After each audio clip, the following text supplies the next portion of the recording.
Hi, I'm Timothy Zahn, author of Thrawn, and you're listening to the Escape Podcast. This episode was recorded in front of a live studio audience. One is a Grand Arena specialist from the UK. The other is a territory battle tactician from the US. Together, there are no signs of intelligent life on board. But with both having decades of hosting experience under their belt, the one thing we are sure of is you will be entertained. This is the Escape Podcast, a weekly look into the mobile game Star Wars: Galaxy of Heroes. Live from the Nerdy Network studios of Yavin 4, here are your hosts, Neil Andrew Eyre and Paul Anthony. Coming up on this week's edition of the Escape Podcast. Janina Gavanka apparently almost spoiled her inclusion in Galaxy of Heroes. Last week, her little Twitter spat with Sam Witwer seems to pay off, if you will. Iden Versio has arrived at the holotables. We will go over her kit and give you our thoughts. And Thad will look at the inspiration of it in the Escape Podcast for kids. Qui-Gon Jinn now skips leg day. With his Omicron change, does it warrant a full refund for those who applied it? Doja says no, but the first round of Grand Arena Championships in the new system is now over. What did we think of the results and our final placements from the end of the Grand Arena season? And speaking of Grand Arena, Neil, you got one of our top 8 of GA Center this week for our interview. Fatal, also known as the Playbook, joins us to talk about life in Kyber Div 1. And our new segment that debuted last week, Getting Jiggy with Jigabachi, he joins us in our last segment. Along with Patron's Choice and this month's Dickie and the Noob. A fun, jam-packed week this week, my friends. All this and breaking news as and if it happens. Right here on the Escape Pod Cast. The Escape Pod Cast News.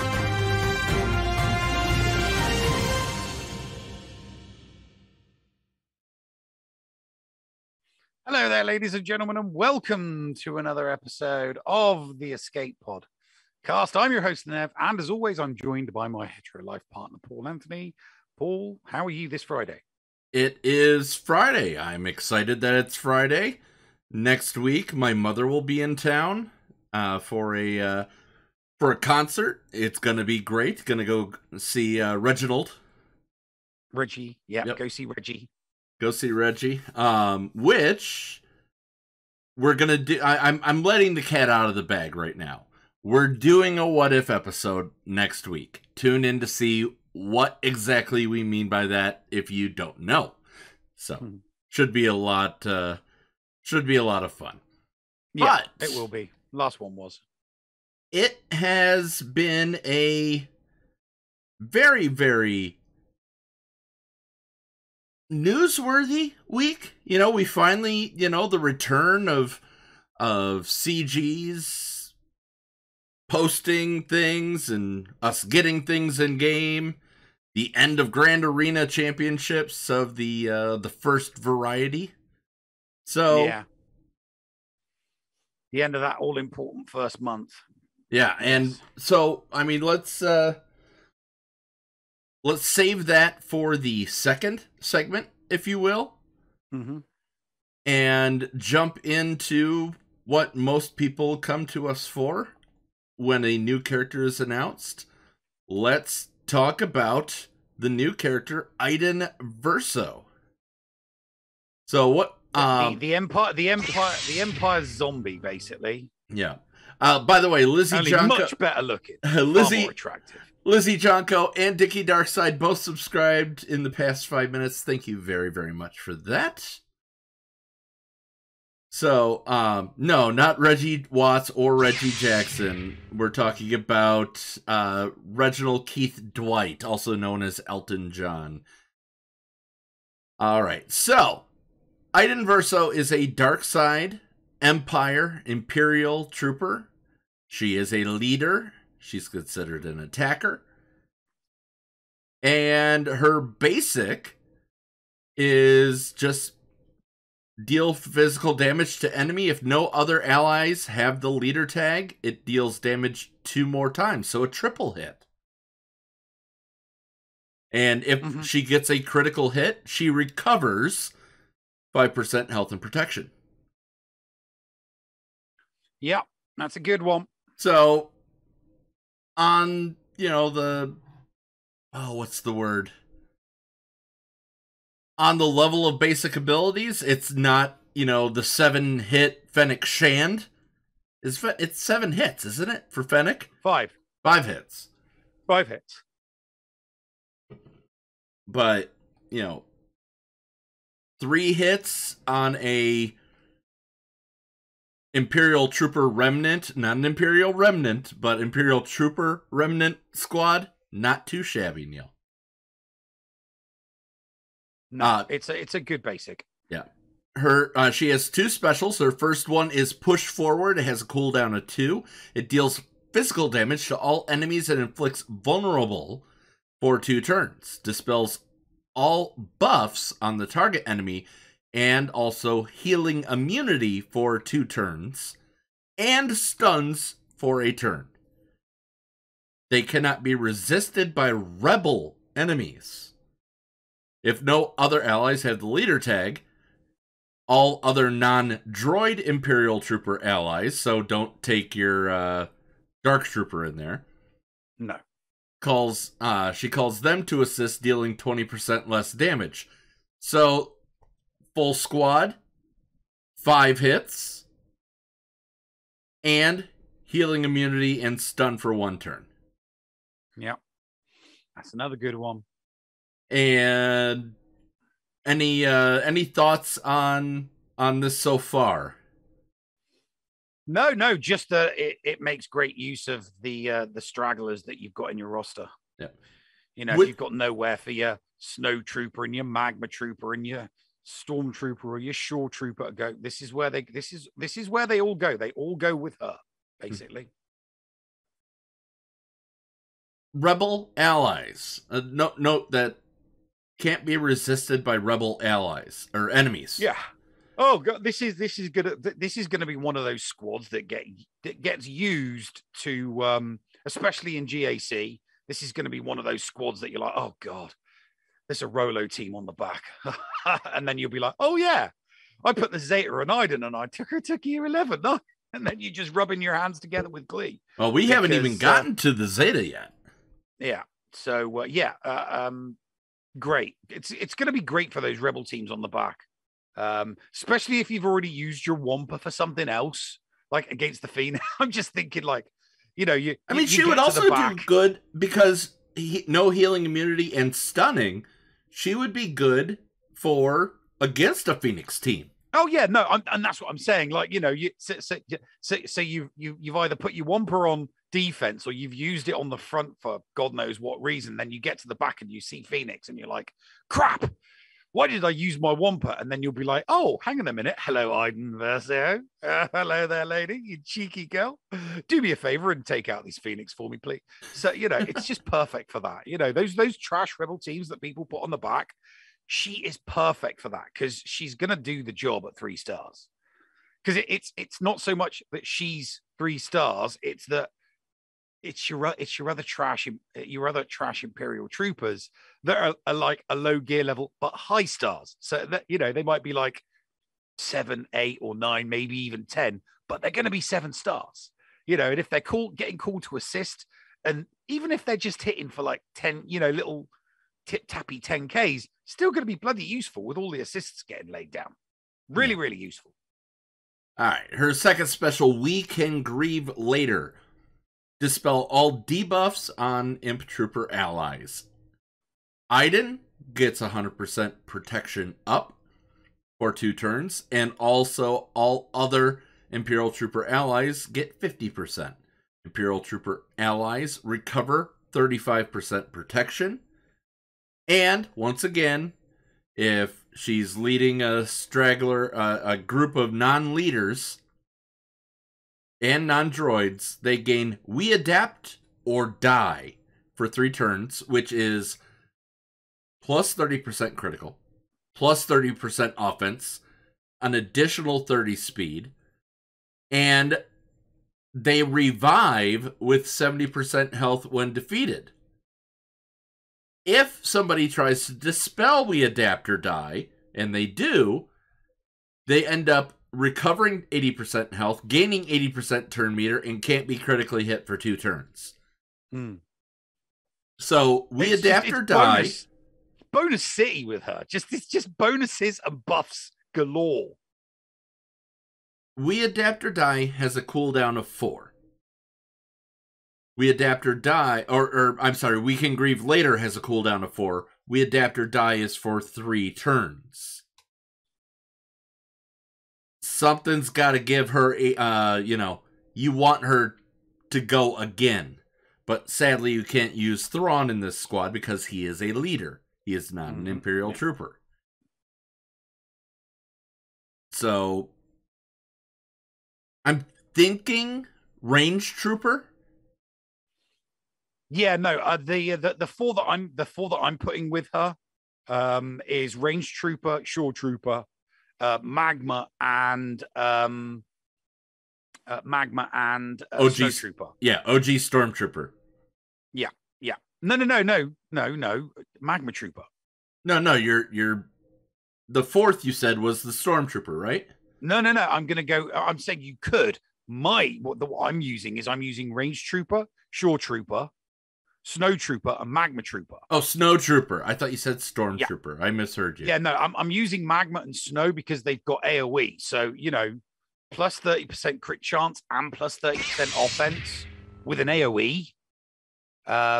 Yeah, that's kind of sweet, especially when one of them gets turn meter. I think it's the snow trooper.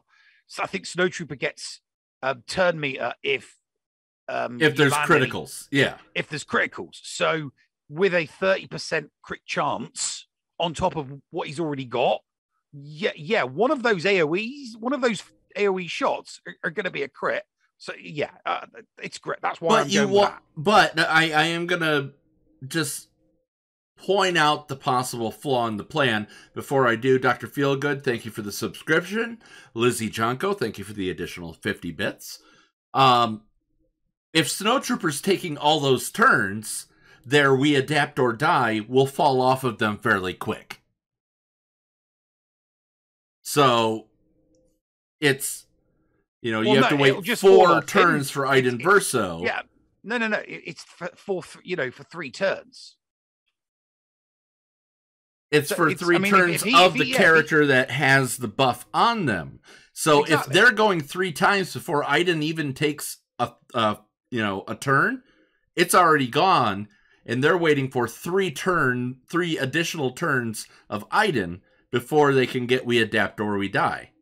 It would be but it would just be the 3 turns for Snowtrooper that would get used up fast. Yeah, Thaddeus is pointing out Versio. Yes, I have trouble with that conjugation of letters. So yes, I apologize. Versio. Iden Versio. That's why I just call her Iden. So, her leader ability. Imperial Trooper allies have plus 35% critical chance. Doesn't matter. They're getting then the additional plus 30% critical chance with We Adapt or Die. They also get plus 35 offense, plus 35 speed. So they're getting fairly speedy there. Yeah. Oh, they are getting fast. At the start of the battle, if no other allies have the leader tag, and when a non-droid Imperial Trooper ally attacks out of turn, they gain 2% offense stacking, no limit, till the end of the encounter. Critical damage up for 2 turns at the start of the encounter, and a plus 100% counter chance. And while enemies have vulnerable, the enemy has plus 25% or minus 25% speed. Mm-hmm. So you've reduced the speed, you've sped up all these no-name troopers, and decreased the speed on all your enemies. Yeah. So, yeah. And this has the Omicron, Neil. Oh, yeah, it's got the nom nom. It's got the nom nom. Nice nom nom. It's a very tasty nom nom. At the start, if they're schlebs, they also gain 35% max health and protection, and when they attack on a turn, they also recover 20% health and protection and gain 10% turn meter. Yeah. This is not a bad character at all to spend an Om-Nom on. She's an awesome. She is an awesome character, and that is a great nom nom. That is a really, really good nom nom. I was contemplating putting it on my Qui-Gon, but to be perfectly honest with you, I'm more than likely going to throw it on her. I'm more than likely going to throw it on her, not because she's going to make one of my squads absolutely incredibly awesome, but she's going to make a squad that would, under normal circumstances, do nothing into a squad that will actually take someone out, because the turn meter control on this, the turn meter control on this team is just awesome. So, her leadership and all of her uniques and all of the buffs and everything that she puts on the Imperial Troopers team, not to mention her unique, which we haven't even got to yet, it just makes it so much worthwhile. Yeah. Zaz, just quickly go over her unique. Oh, I will once I answer this question for Zaz. Zaz says, doesn't Snowtrooper also give critical chance to all Imperials? No. His unique, when Snowtrooper is active, Imperial Trooper allies have plus 20% critical damage. But still, critical damage. Yeah. He also gains 30% turn meter whenever any unit is defeated, either side. So if somebody revives, they've still been defeated, but they revive. Mm-hmm. And then all other Empire allies gain half that amount. Does she have Empire tag? Yes, she does. Okay. Mm-hmm. Making sure she had Empire tag. All right. And here is the unique that you're so excited about. This is what takes her into orbit, as far as I'm concerned, as an awesome new character. Yeah. So, final text, and it is a Zeta. If no other allies, once again, we get it, have the leader or their non-droid Imperial troopers, Iden gains 100% turn meter at the start of the encounter. She's Han. Mm-hmm. And whenever she's defeated, she revives with 100% health and protection if there's another active Imperial Trooper ally. She's basically an Imperial Trooper zombie. She is a zombie. It's exactly the same as zombie, Yeah. Can't get rid of her. And then if when Iden has protection up, she also has plus 30% potency. When she is active, Imperial Troopers have plus 30% offense. People have already said she is wrecking Lord Vader squads. Neil, yeah, I've been testing her out, and I'm not, my weak ass Imperials that I've thrown on the team with her, they're hitting for 10k every single time. It's like, how are you hitting for 10k? Your special damage is like 1500. Where is this? I have no idea where the damage is coming from. But every single one of them, they're all hitting for 10k. So if they're constantly hitting, it's doing damage of it's doing like between 30 and 50k damage every single sortie with her in the lead. And my Snowtrooper and Magma Guard, they're gear 8 and not, there's nothing to them, which is why I'm so tempted to put the Nom Nom on and get all of the extra bonuses. Put the Nom Nom on, get an extra 35% crit chance, an extra 35% offense, and another 35 speed on top of what they're already doing. Oh my God, it's beautiful. She's got such a beautiful kit. How would you how have you modded her? Oh, fat speed. So I've done offense and speed. Yeah, I've done the reason why I've done speed is because I had a handful of speed mods left, and I needed to take her to at least over 200. I just need to get her. I just want to get her fast so that I can take out some really, some strong relic rebel teams. Have you tried to Mara Jade her? Have you spent any crystals on one pack nothing. Just to see? No, I'm saving up crystals for the. I'm saving up all my crystals for the Executor at the moment. That's right. I'm at about 18k at the moment, but I'm nowhere near having all of the characters ready. I'm ready on my ult. I'm ready for my level. I'm ready for Executor on my ult. I'm just not ready for the Executor on my main, and I won't be spending any crystals until I get past that 25,500 mark. Once I get past that, that's my buffer. Anything I make on top of that, I'll spend, but probably not on Iden, because the Imperial team that she's with it's not great. I don't even have them at gear 11. Yeah, they're not like the rest of my Imperial troopers, which are either at gear 11 or gear 12. All of the ones that are underneath her leadership, are 7s, 8s, 9s with a 10 in there. My stormtroopers are 10. Yeah, I'm not even using the stormtrooper. My shore trooper is 10. My snow is 9. My original stormtrooper is 8. My magma is 7. But I've got Iden at 7 right now. I took her up to 7. Oh, you took it to 7 stars? No, I took her to 7. Gear 7. Oh, right. I've got her at 10 at the moment, but there's a couple of bits and pieces that I need. I've got 9. I've got her at 9. I'm missing a couple of bits and pieces to take it to 10. I've got everything I need to take it from 10 to 11. So because I've got 7, I've got Kairos coming out my ears. I've got like 300 of one and 400 of another. So the 200 Kairos to take it from 10 to 11, I can afford that. I've got that, and I will quite happily put that on her. Yeah, I can upgrade her right now to 8. Yeah, I could hit this upgrade button that I'm looking at right now and take her up to 8. Yeah, but I'm holding my plan is to get her to 11, and get the team that's immediately under her all to 11 as well. I'm not that fussed about their mods. I just want to get them all to. I just want to get them all to gear 11, so that when I put her and the 4 Imperial troopers under her against a Rolo team with Lando Calrissian and Machine Gun Leia and Snowlo, and Akbar, you know the team I'm talking about. Those teams that just get thrown on. So when I come up against that, it dies.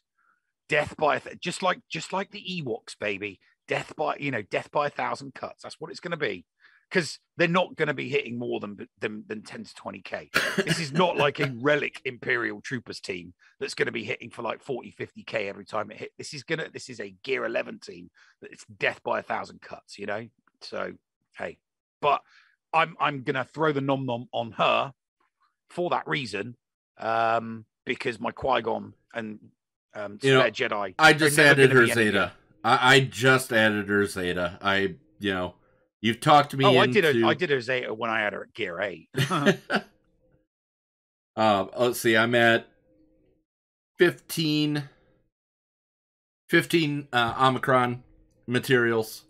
So by the end of the week, I'll have her. I'll get one during my normal farm for relic material, and I'll get 2 of them each galactic challenge. I'll have her there by the end of the week. I've got enough to put it on her now, and I'm going to put it on her. Everybody's like, "Oh, she's going to get nerfed." I don't care. They can nerf her all she likes, as long as they give me back my nom nom. I'm happy. If they make a change to a character's nom nom, they refund the nom nom. It's as simple as that. If they don't, I will kick up an unbelievable stink. Massive stink. When they change something, they refund. When they get the nerfs, they reverse the relic materials. Neil, get ready to kick up another stink after these messages right here on the Escape Pod cast.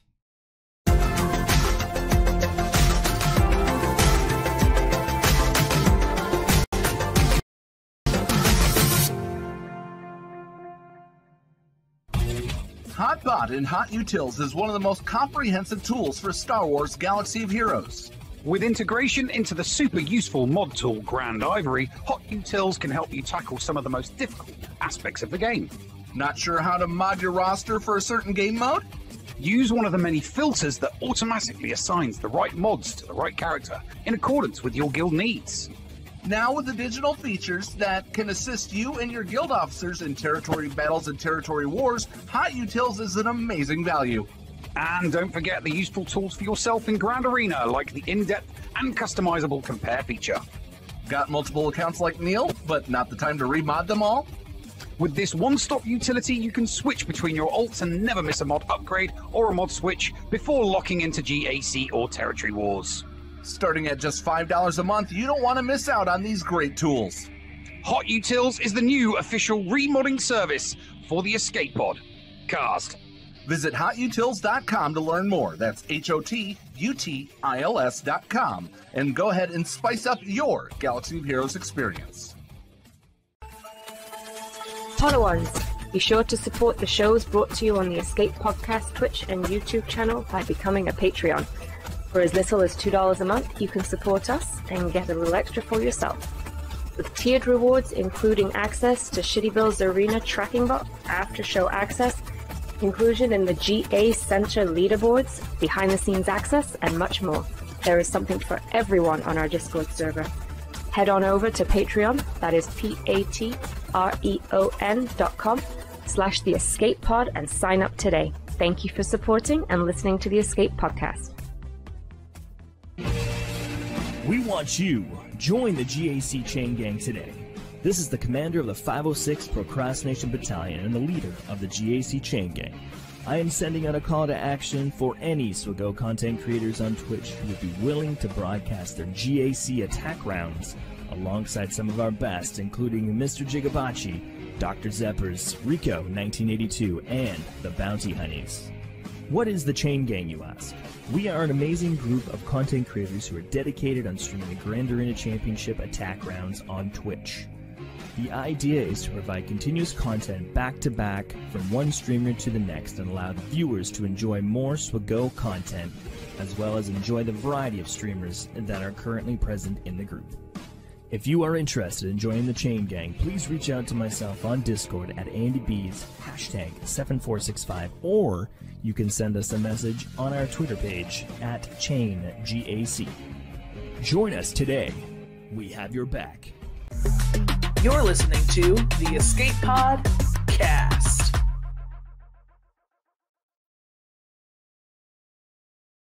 And welcome back to the show, ladies and gentlemen. We're going to talk about something else. Paul left you all on a cliffhanger before we went to break, so let's find out what that cliffhanger was. During the break, you said it says new hero on Iden Versio's graphic. She's not. It should be new villain. But it says new legend. It says new Legends hero Starkiller for his. If they're dark side, they should be villain, and if they're light side, it should be hero. So if they're introducing a new light side character, a new hero, and if they're introducing a new dark side character, it should be a new villain. Developer insights for Mara Jade Emperor's Hand. New Legends hero Mara Jade. Yeah. They've been making that mistake. And her background is blue, not red. Mm-hmm. So, all right. So, Neil, you were saying just before the break, if they make a change, they should refund it, right? Yeah. If they nerf a character, if they nerf a nom nom, then they should refund the nom nom so that people can choose to spend their nom noms on a character that hasn't been nerfed. Well, we got news just yesterday that they have changed Qui-Gon Jinn, also known as Omicron Qui-Gon Jinn. Mm-hmm. I want to get the exact wording here. Nope, that's not the server update that I was looking for. Game updates. Content update 112. Where is it at? I'm scrolling. And I cannot find it right off the bat. Yeah, fixed. Yeah. Unit updated Qui-Gon Jinn's Omicron ability to function only when all allies are Jedi and no galactic legends are present on either side of the battle. So, yeah, no, I heard about that one. Yeah. With that being, their original thing. We're aware of an issue with Qui-Gon Jinn in Grand Arena where his Omicron upgrade is providing more offense than intended. Currently, when Qui-Gon Jinn is defeated, he is providing Jedi allies with an excessive offense on top of the 400% offense boost based on his stats he is supposed to provide.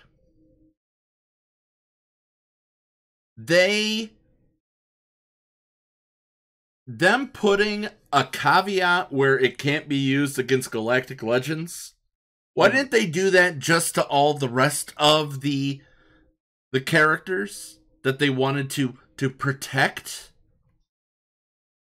by redoing the stat changes and the defense penetration?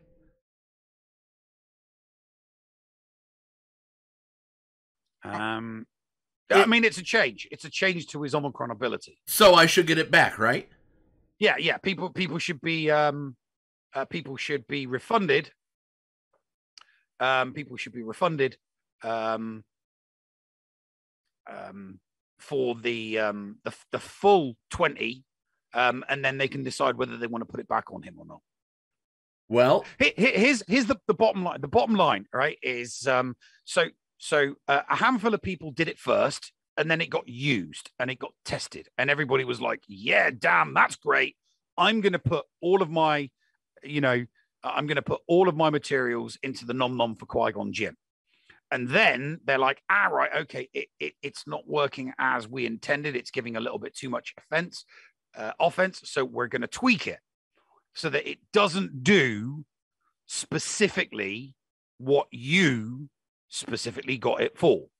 So everybody that stumped up the 20 nom-noms to get his nom-nom, to get Qui-Gon Jinn's nom-nom, should have it reimbursed. Well, it's straightforward. They should get it reimbursed. Doja replied earlier today and said, I checked in so I could get an answer for those who are asking about a refund. We return resources for a character if we fundamentally change their identity. This did not hit that bar. Quote unquote. It doesn't matter what. Their justification for it is irrelevant. People bought it to do something specific, right? Specifically, that it would work where it would work where GLs were concerned. It no longer does specifically what they purchased and put their resources into that nom-nom for. Therefore, it should be refunded. I mean, for goodness sake, they've refunded people. They've refunded Zetas when gears, when people's kits, when characters' kits have changed before. So their reasons for not giving a refund are irrelevant. This was what I was told. If I spent the 20 nom-noms on, I was going to get, right? 4 of them, right? All 4 of them. There's 4 pieces of gum in this. That's what I spent it for because that's what I told I was going to get. They've now changed it and I'm only getting 2 pieces of gum. So I'd like my 20 nom-noms back. I would like my 20 nom-noms back so I can decide whether it's still good enough for me to put the 20 nom-noms on that, or do I switch and put them on to Zam? Because I put the 20 on Qui-Gon Jinn on my ult for that specific reason. That specific reason now no longer works. I don't have the time or the resources to spend a bunch of, to buy a bunch of resources in order to get another 20 nom-noms to put on the character that I also wanted to put it on. So no, I don't care what I do not care what their reasons are. It's bullcrap. The nom-nom needs to be refunded. It's as simple as that. They need to refund it. You and I are on the exact same page when it comes to this because I put it on there so I would remember back to my my report that I wrote for GA Center. You know, I'm working on off meta counters, you know, when I get stuck behind a GL. Mm-hmm. If I have, you know, yeah, I'm gonna try the hard counter first, or I'm going to try the GL counter first because it's more guaranteed. Yeah.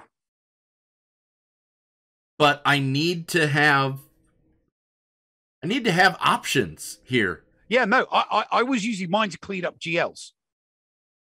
I specifically put it on him because I thought to myself, you know what? I don't have a lot of GL cleanup teams. I've got 3 GLs, but I don't have a lot of GL cleanup crews because I put a lot of my, if I'm taking my GLs, here's the thing. If I'm taking my GLs on offense, I'm having to put my off-meta counters on defense, or I'm putting my GLs on defense and taking my off-meta counters on offense. I can't do both. It's one or the other. So the nom-nom on Qui-Gon Jinn, as far as I was concerned, because it works with GLs, gave me that buffer zone. So if my off-meta counter or my GL counter didn't work against my GL opponent, at least I had a 100% solid counter with a Qui-Gon Jinn team that was going to be able to finish off that GL team. And that's no longer the case. So I spent the nom-noms on that character for that reason. It does not work specifically for that reason. I want my nom-noms back. I want them back. Yeah, and it's... What if you, especially what if I was for one of the you, people Neil. I mean, I'm free to play. What if I was one of the people that actually spent money on the nom-noms? Can you imagine how somebody who purchased nom-noms and then put them on Qui-Gon feels? It's like, excuse me, whoa. No. I spent money to get that Omicron. I spent money to get that nom-nom. I would like them refunding, please, because I was 50-50. I was either going to put it on her, I was either going to put it on Zam, or I was going to put it on Qui-Gon. And you've now made that decision easy for me because you haven't nerfed Zam. So I want my nom-noms back so that I can put them on her. Oh, wait a minute. You've come up with some bullcrap reason to not give me them back. So now I'm stuck with a character that doesn't do what I intended for it to do when I put the nom-nom on it in the first place. It's bollocks. I'm sorry. It's bollocks. I know that it's not Doja's decision. Somebody above him made the decision, and he's the poor schmuck that has to give the bad. It's like, you know, don't shoot the messenger. I ain't shooting Doja. Yeah, we're not mad at you, Doja. We're mad at whoever decided that we can't get this back. We're not shooting the messenger at all. But, you know, at least go back to them and say, yeah, the community thinks that this is complete and utter bullcrap. It is. It's bollocks. It's absolute bollocks. And here's the thing. A lot of people will put the nom-nom straight back on him. Those that have lots of resources and can afford to spread the nom-noms around, yeah, sure, they might put it straight back on him. I'm not doing that on my alt account. I want them back because I want to put them on Zam. So here's the thing. I was a person who went after the legacy tiers to get Omicrons. So did I spend? You're damn right. Yeah. In order to do the legacy tiers. And you had to have the previous one at 5-star as well. I'm not very happy about this at all. What I am happy about, though, is that Dr. Zeppers gave out 2 subs, Dr. Feelgood cheered 100 bits, Lizzie Jonko with another 25, and then Ray Rock just came along, cheered 100 bits, and started a hype train. Chew effing chew. I like a hype train when I'm raging on something. And here's the thing. Here's the thing. I just said for my all, I want to put the nom-nom on Zam. I want my nom-noms back because I want to put them on Iden now. Oh, absolutely. I want to put them on Iden. I do not, you know, Qui-Gon can go back to being, you know, cannon fodder on my back wall with the rest of my Jedi. You know, he can go back to being cannon fodder. I don't care. You know, he was nom-nommed for his offensive capabilities. I didn't give a rat's ass about his defensive capabilities. Didn't care one little bit. Not one jot. Not one iota. All I cared about was the offensive capabilities. And that's just gone. So I want my 20 back. I don't care how loud I have to shout. I mean, I've got the forum open at the moment, so I'll just dump something on there a little bit later. We'll do a nice big. We'll create it in the community as a Patreon after show together. We'll help you craft your special post. Oh no, it doesn't need crafting. I'm just going to curl out a big steamy pile on the forum and say, "Excuse me, I spent 20 nom-noms on this character because they did A. They now no longer do A. Give me my nom-noms back. I want to spend them on someone else. And if you don't, I'm going to sing Henry VIII over and over and over and over again on your forum. And I'm just going to spam your forum. Give it back. Give me my nom-nom back.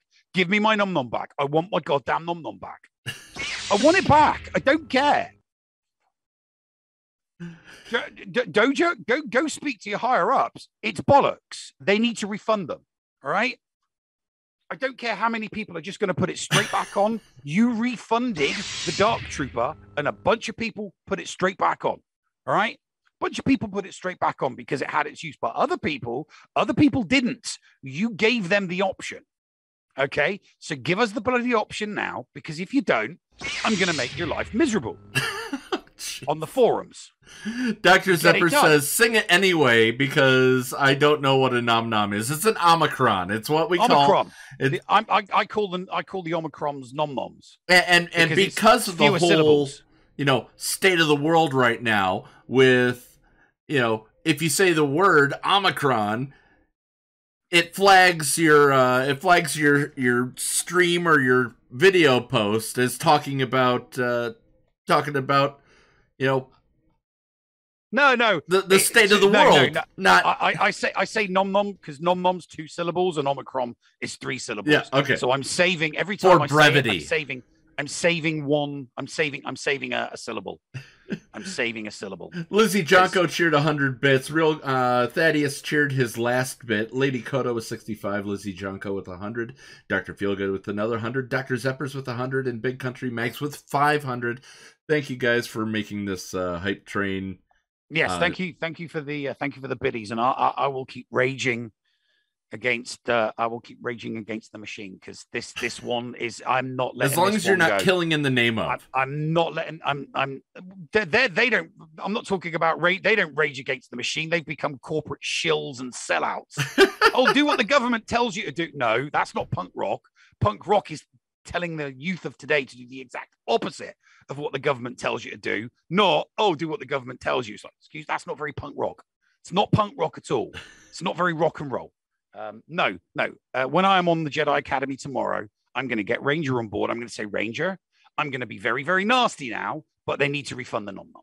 So I will rage on that as well. Definitely. So yeah. They have not heard the last of this. The Never will not be silenced on this. I demand a refund for everybody that spent nom-noms on Qui-Gon Jinn. It's as simple as that. Dicky Darkside says this was a bad episode to do a shot anytime someone says nom-nom. Yeah.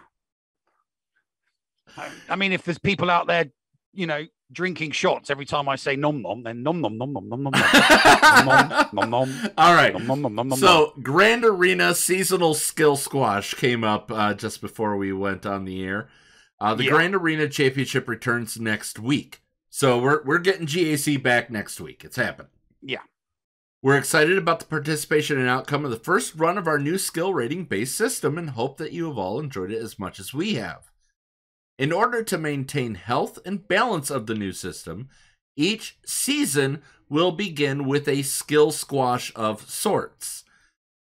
This will ensure that the range of skill rating numbers won't massively expand over time and keep the ladders competitive.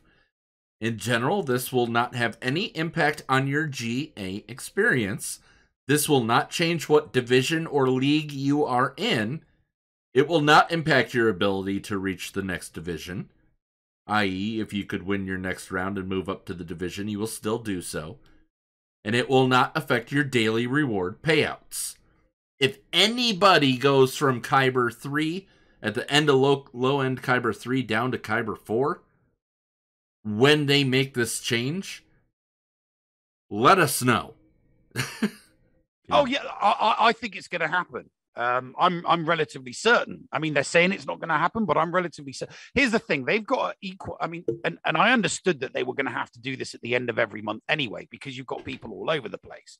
So they equalize the division. So you've got your top, skill rating and your bottom skill rating of Kaiba. They then have to split the 5 divs into the 10, 25, and 30% in the middle. And obviously the top end skill rating and the bottom end skill rating is for that div. So top end skill rating, bottom end div, that's the 10% for Kaiba 1. And then you've got the 25% for div 2 comes between 2 skill ratings, and div 3 between 2.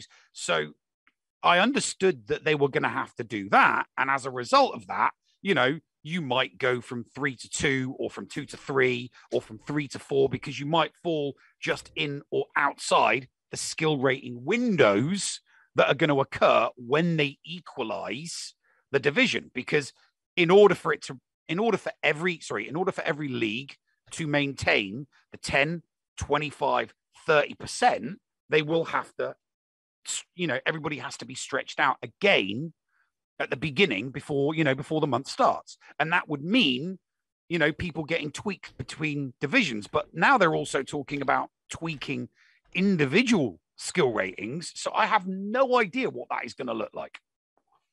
If they weren't changing the skill ratings of individual people, it would be, I could easily picture exactly what they're going to do in my head. But because they say that they're also tweaking that, oh God, I don't know what to think. I have no idea what the hell is going to happen. But I can't see it being what they said it was going to be, which is 10% at the 10% at the bottom of the top, and then 25%, and then 30% in the middle. I don't see how they're going to achieve that if they start changing people's skill ratings as well. They could do it comfortably if everyone's skill ratings stayed the same, because they would just look at the math, the top end, the bottom end, and then come up with the numbers, and then just make the skill rating brackets for each division. But yeah, I just don't get it. I do not understand how they're going to do it. I really don't. I'm at a loss. So your guess is as good as mine. I'm just hoping that they can stick to that part where they say it will not affect your daily reward payouts. Yeah, I hope there's that. Exactly, there's that as well. I mean, they've made some. I'm still gutted about the defense change. So if someone hasn't set a defense, you'll automatically be given that score. Now, during that, I used that to my benefit on 2 occasions. And it worked on both occasions. It was when I got matched up against somebody with the Executor.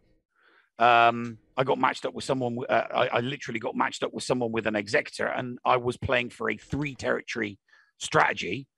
So I was loading up in front of my fleet, because I wasn't putting anything on defense in fleet. Nothing. I was putting nothing there at all, because my opponent had a negotiator, and I wanted to keep every single one of my fleets in case I had to triple tap the damn thing, and then double tap a negotiator. So I wanted all of my fleets available. Now I can't do that. So I can't use that strategy anymore. So I'm a little bit gutted. Do we know about the when it comes to that? Because what's the exact wording here? The exact wording is you as soon as the offense starts, you will be awarded the max banners for any teams not set. So if someone misses a team, you're automatically going to get the 75. Sorry, not the 75, the 69. Does that include in the back zone? Yeah, everywhere. That's everywhere. That's everywhere? Have we clarified that? No, that's what it's an all-encompassing statement that was in the post. It's the whole thing. So if somebody does not set a back wall defense, you will automatically be attributed the score for that back wall. So no more being sneaky for those people that, yeah. I mean, I never did it with my ground forces. I only did it with my fleets, and I only did it when I knew I was going to be up against a executor. And that's simply because I knew I was going to be facing an executor and a negotiator, and I needed every single ship. I needed all my fleets just to stand a chance of taking them out. Because that was, like I said, I would leave the bottom 2 territories for them so that they could take out 2 territories. And my triple territory strategy was to take out the front 2, just save enough squads to take out the front 2 and take out the fleet. That's why I saved all of my ships and didn't put any on defense so that I could play a 3 territory strategy. And it worked for me twice. So I'm a little bit gutted that they've changed that, because now you will have to put something if you don't want your opponent to know that you've gone, weak on the back, which is what I did on those 2 occasions. For perfectly legitimate reasons. I'm looking. I cannot find the exact. I can't find the exact post right now. But I'm thinking that because the initial problem was that you didn't get anything unless you cleared that sector. I think that it's if you get to that sector. So if you do go full wall on the front and leave the back open, I don't think that they're getting them. I don't think that they're getting the points unless they crack open into that, and then it instantly gives them that because they saw the sector, there were missing teams, and then the points are given to you. Well, I mean, no. I mean, it says it here. Look, unfilled defenses should count as victories for the attacker at the end of the round in order to prevent banner denial via all or nothing defenses. That's it. Empty defense slots will immediately award score when the attack phase starts. Thank you, Wolf. Thank you, guys. I mean, so I'm half tempted to go ahead and, because I usually put down a Karth squad, I'm willing to go ahead and leave one open for science sake next week for the first round. We could test it if you'd like. There's just at the moment there's just so many tweaks, and I get it. I memean, when they announced this, I knew that there were going to be issues and there were going to be bugs and there were going to be problems aplenty. It just feels janky to me how they're fixing things. Something that, I mean, and I get it. It wasn't intended. It wasn't malicious. It wasn't maliciously intended. It was an unintended consequence of the way that they implemented the new GAC mode. But I thought, from a strategic and a tactical point of view, it was a brilliant thing to have. It was a great thing to have, especially since I didn't have an executor and I was constantly fighting. I was up against people with the executor. So, they don't know that I've not put a ship defense down. I do. And it allowed, like I said, it would allow me to go into that fleet node with every single one of my fleet, both my Get 2s, my Imperial, my Empire team, my Bounty Hunters, my Rebels, and then, First Order and Resistance as cleanup. But it gave me really, really solid options. And I felt confident, knowing full well that I had what it took to be able to clear those fleet nodes and win with 3 territories, because I held my opponent with 2. And here's the thing, they never got to my fleet anyway.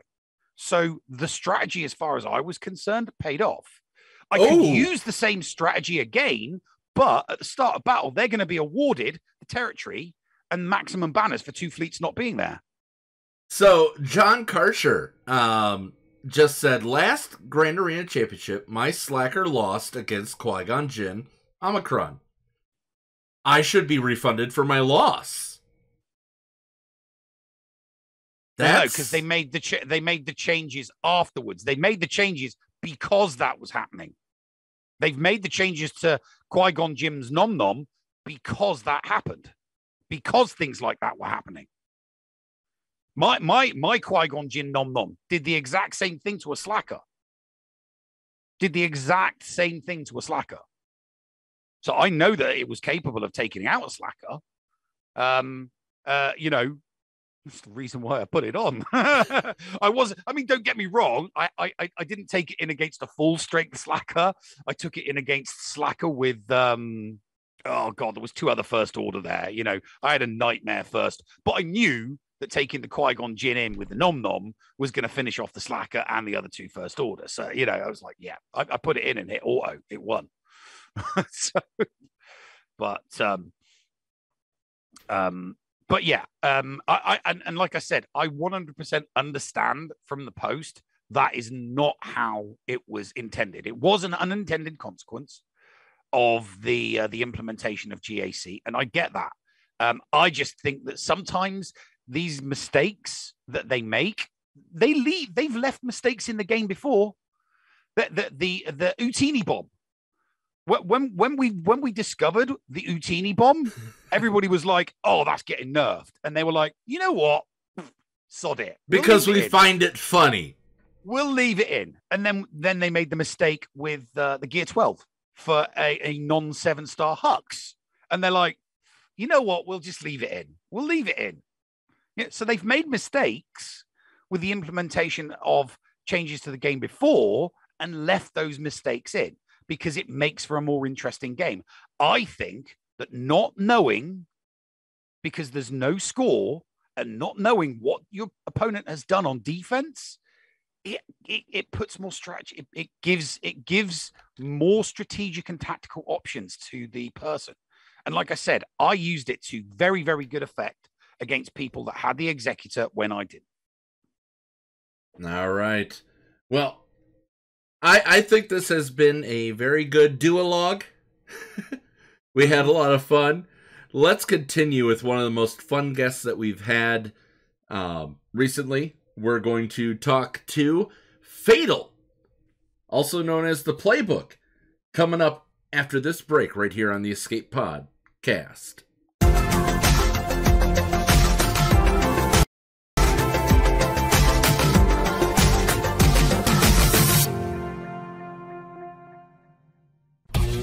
HotBot in HotUtils is one of the most comprehensive tools for Star Wars Galaxy of Heroes. With integration into the super useful mod tool Grand Ivory, HotUtils can help you tackle some of the most difficult aspects of the game. Not sure how to mod your roster for a certain game mode?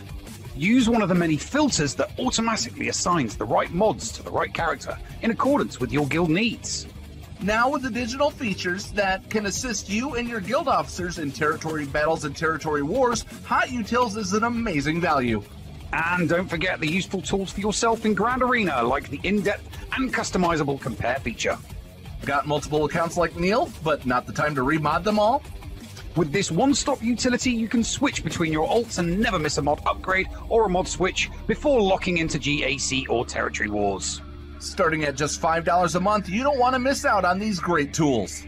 HotUtils is the new official remodding service for the Escape Pod Cast. Visit HotUtils.com to learn more. That's HotUtils.com. And go ahead and spice up your Galaxy of Heroes experience. Podawans, be sure to support the shows brought to you on the Escape Podcast Twitch and YouTube channel by becoming a Patreon. For as little as $2 a month, you can support us and get a little extra for yourself. With tiered rewards including access to Shitty Bill's Arena tracking bot, after-show access, inclusion in the GA Center leaderboards, behind-the-scenes access, and much more. There is something for everyone on our Discord server.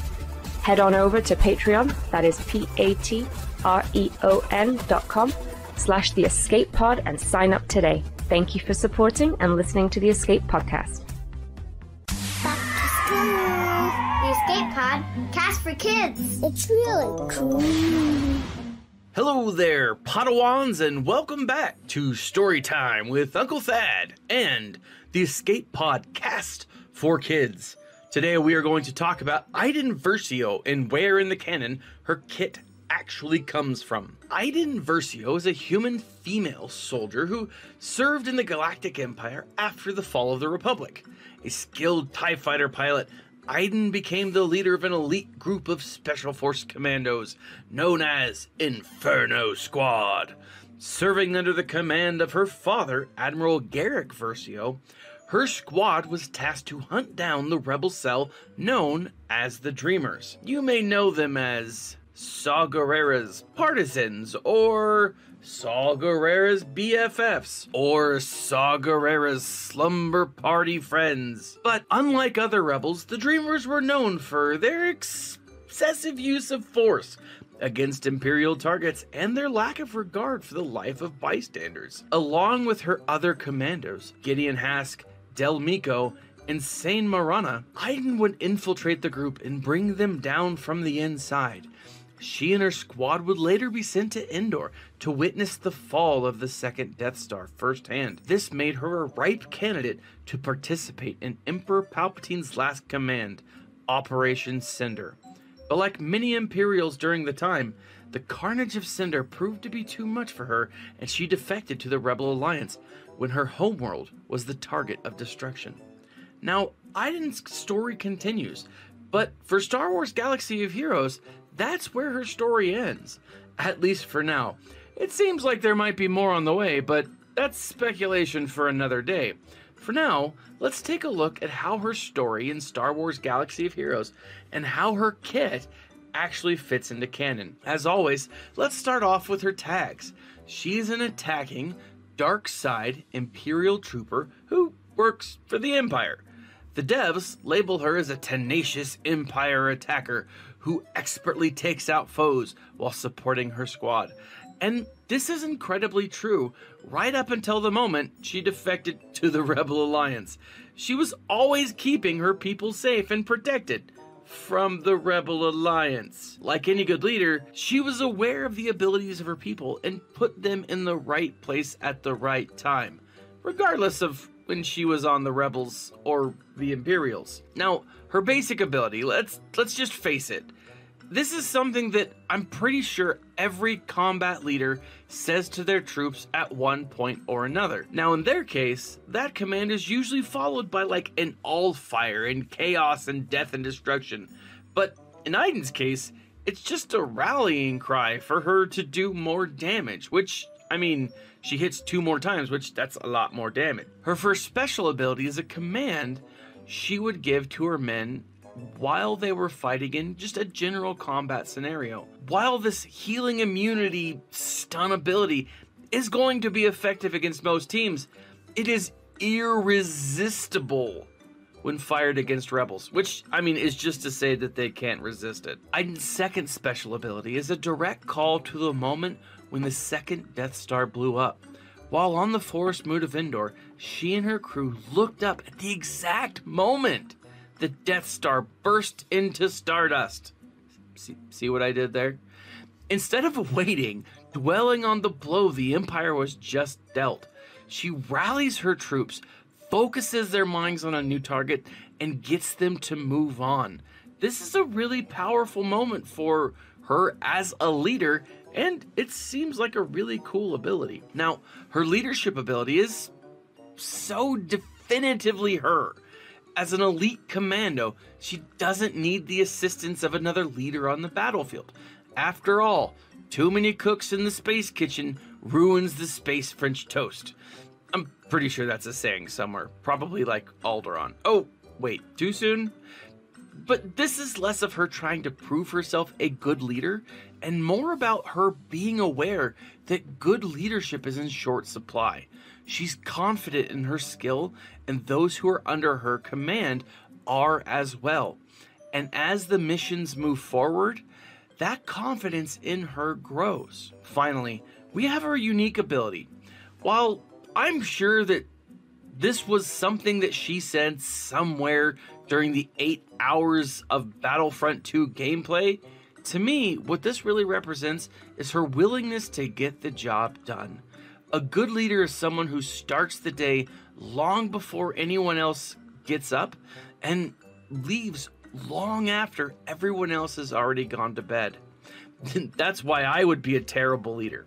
At best, I'm an enthusiastic follower, but this isn't about me. This is about Iden. and she is a phenomenal Imperial leader. Now, that's all for me this week. Tune in next week for more story time with Uncle Thad on the Escape Podcast for Kids. Hello, friends. This is Thaddeus from Going Nerdy, and I approve this message and am compensated for signups for this service. The world's largest audiobook library is at your fingertips, and the Escape Pod Castaways wants you to try it for free. Head on over to escapepodcastaways.com and click the Going Nerdy offer button to claim a free audiobook and 2 Audible originals. Cancel anytime, and it's absolutely free to sign up. Check out Audible and support the Escape Pod Castaways. All for free. See Audible website for details. Restrictions may apply. Hey there, listeners. Merchandise specialist Critty K here. Do you enjoy the Escape Pod and want to support the channel and get something a little extra for yourself as well?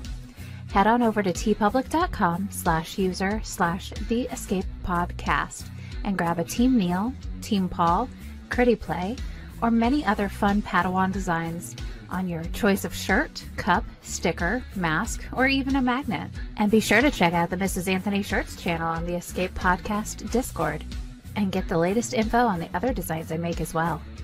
Sometimes there's even a sale going on, so it is smart to stop on by. Thank you for supporting the Escape Podcast.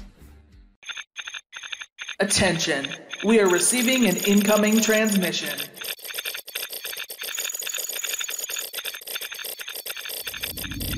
Attention. Attention. We are receiving an incoming transmission.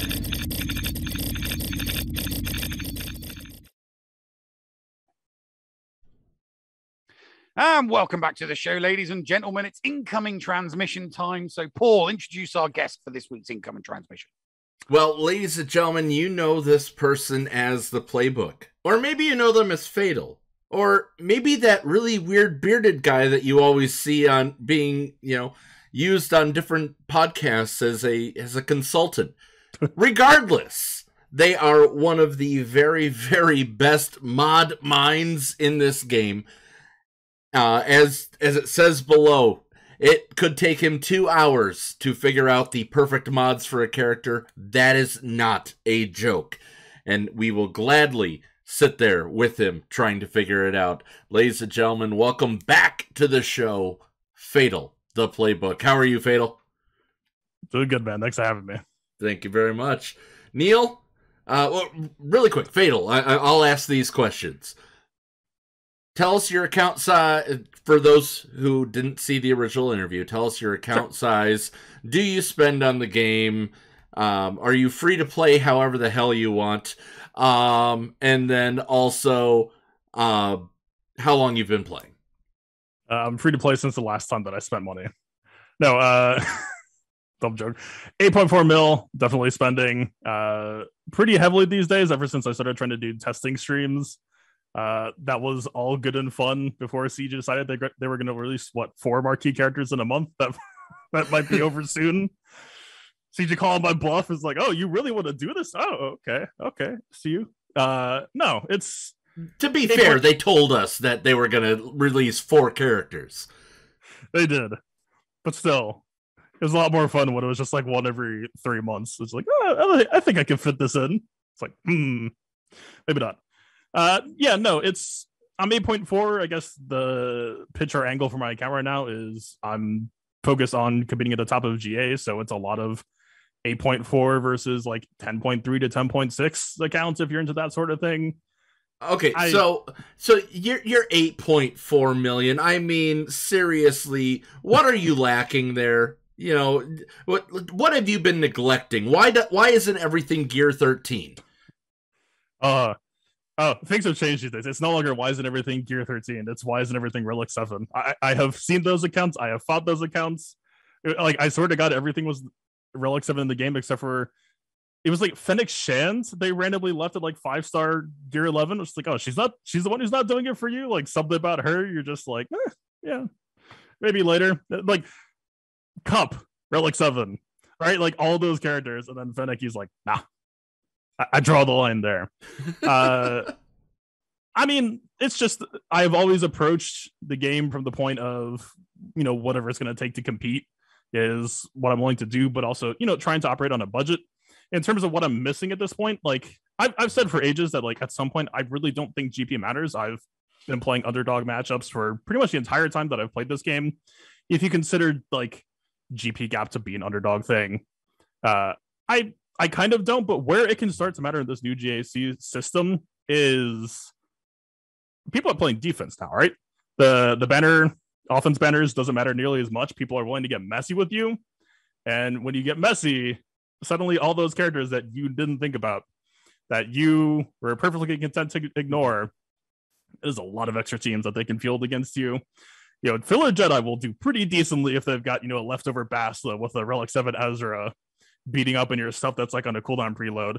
And the way that I run my strats, you mean just team kind of general, right? You don't have a whole lot of leftover runway. Like if I drop one battle or two, I'm sweating. All right, if I drop one battle, I'm sweating. If I drop two, it's like, all right, clear or full clears out of the question. Just what we got. How far can we make it? So I don't want you to give away your whole strategy, but with an account like that, what are you thinking about putting on defense? And then after that, Neil, he's all yours. He speaks your language better than mine. Sure. So I don't really mind saying it's just because I've been streaming it out most of the season. You take one look at .gg, it's going to be pretty obvious.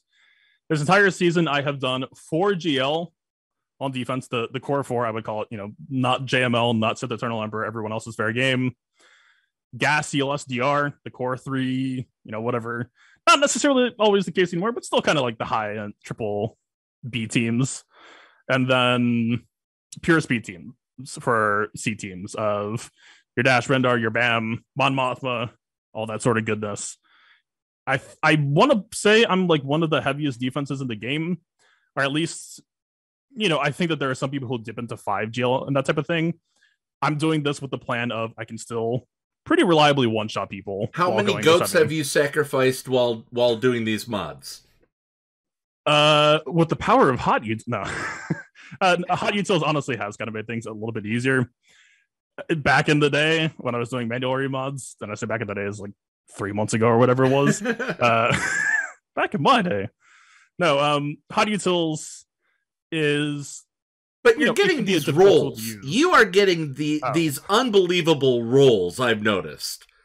Have you been keeping track of the number of 25 speed mods this guy has? No, I haven't. But it's probably a disgusting number. It is. It will make me want to cry. Can I introduce you to an account named Hawkeyes? Are you familiar with his wares? No, I'm not. The thing is, you're in a different league. You're in a whole different level. So my alt is only 7.2 million. My main is 6.2. You're over 8 million. So those, you're one of the elites. To pull a quote from Qui-Gon, there's always a bigger fish. And exactly, yes. Speaking of elite, you're like the people that wear the sunglasses in Free Guy. You're the special people that and nobody talks. You can go around and do what the hell you want because you've got the big accounts and you can just crush everybody else. And we're just the NPCs strolling by, trying not to get wiped out by you guys. So Neil, speaking of his elite status, he's in the Power 8. Yes, he is. So the Playbook is one of the group of 8. There was, I say it was like the group of 8. There was 2.5 groups of 8. So there were 2.5 groups left at the end of the season for the final week, going into that final week, that were undefeated. And the Playbook basically did enough to finish in what will effectively be, providing the shrinking and the squishing doesn't do anything. It's cold outside, okay? He is going to be in that monster group in the first week of the next month, week 5. It's going to be must watch TV. There's just going to be so many people, watching. But so why don't you take us through? Because that hands down must have been the hardest week of GAC you've ever done, ever, surely. It was almost like a 2-week marathon. In some ways, some of my hardest fights were actually in the third week as well. I fought Paw Patrol in week 3, and the Paw Patrol account that I fought, we were tied in 25s, but they're 20 plus, 15 plus, 10 plus, more than double what I had. Ooh. There's always a bigger fish. And then there's Hawkeyes, who just has over 125 plus. You must have been putting a lot more time into the scouting. You must have been putting a lot more time into the scouting, knowing exactly what your opponent does. What type of defenses they play, what type of offenses they play, the squads that they have trouble on. You must have had. I mean, I do everything. I have a green notebook. I write. I'm old school. I like to write things down. So before I even start my offense on my main account, I have notes of every single team that they're likely to put on defense. I then write out next to it what they actually put on defense and how that's going to, change. You must have been doing, you must have been putting in at least a couple of hours for each round. Yeah, usually I would say about 2 to 3. It will be interesting to see how GAC lasts as a long-term mode, because I know I've seen other players saying already that, like, I don't know if burnout is the word, but like it's a lot of time and effort to compete at the very top, and there's a life to live out there. I wouldn't call it burnout. I'm coining the term now, GAC fatigue. Yeah, or because there are going to be times where people just think, you know what, sod it, I'm taking the week off. I have GAC fatigue. I'm taking the week off. Can I get all of them in one bracket, please, for me? Yeah, but whereas somebody that burns out just wants to drop it all together, and that's why I think there's a difference. Sometimes people will just naturally think, you know what, I'm in Kyber 1, and my skill rating is 300 skill rating points away from the bracket to drop me into Kyber 2. I can afford to take the week off and take the 1 and 2. Because here's the thing. If you do take a week off, it's not a 0 and 3. It gets classed as a 1 and 2. And even then, the system is kind of built to work with it, right? Of like, if you just decide, like, whatever, I don't feel like scouting anymore, I'm just going to phone it in, I'll run what I got and we'll make that work. You're going to normalize that 50% win rate somewhere along the line. I guess the concern, like you said, would be, if you maybe drop out of Kyber 1, you start to lose rewards. But if the system works as intended, the intent is everyone is supposed to be landing at 50% win rate anyway, right? Whether you do that top of the leaderboard, bottom of Kyber 1, it doesn't really matter, like, right? As long as you're holding that rank, the rewards will end up the same regardless. So yeah, this whole leaderboard hunt craze interest, it's more just like if you're a competitive person or for personal pride or whatever, it's not really mandatory. And I guess, if you do stay positive win rate, you will get more crystals, like that helps.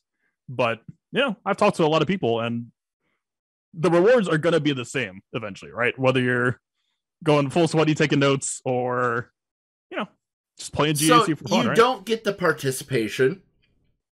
You don't get the participation crystals. You don't get the end of the week crystals, and they're pretty sizable. Oh, they are pretty sizable, especially in the Kyber divisions. So taking that 1 and 2, but not getting your participation trophies, that's still is a little damning to your crystal income. Yeah, you will still need to hold GAC, or you will still need to do some GAC. Yeah, you'd still need to do some GAC, and it's only really going to hurt people who are free to play. I don't crystal see income loss isn't going to hit. It's not going to hit It's not going to hit a whale or a kraken in the pocket as much because they'll just buy a chest. If you're fatigued, hold your options. You don't need to scout if you're holding most of the options anyway, right? Like just and here's the thing: it makes for interesting viewing at the top. One of the things that we're hoping to do on GA Center for next month and moving on is we're also going to do a top 10. in the world. In the world. In the world. So we'll show how, obviously, how content creators match up against each other. But then we'll also do, well, you know, this isn't just, this is everybody in the world, you know, and there's only two content creators in the top 10 in the world, and that's you and Arnold at the moment. Yep, there might be a matchup. Don't get me wrong, there are other predominant members of the community in there, of course, absolutely. You know, people that are there in chat for streams all the time. I'm just talking specifically about people that stream their GACs. To have two content creators in the top 10, it warms the cockles of my heart. It really, really does. Because ultimately, you and Arnold are always going to be at a slight, tiny disadvantage to the other 8 people in that top 10, because they keep their playing options close to their chest. They're not broadcasting it to the world.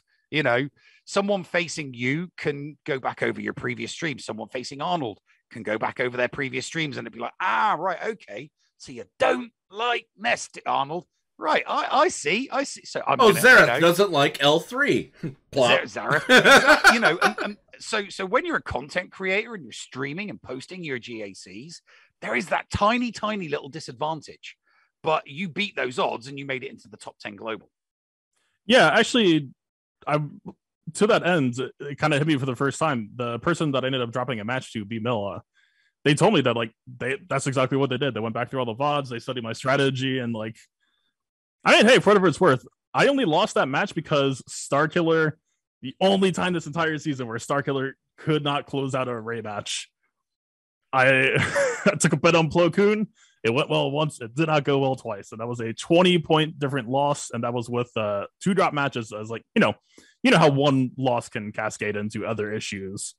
Oh yeah, like there have been times when I'm up against 4 GLs.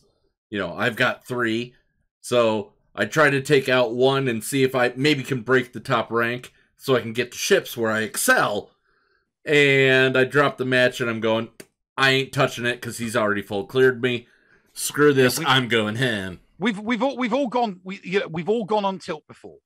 Some people more than others. I mean, I've seen the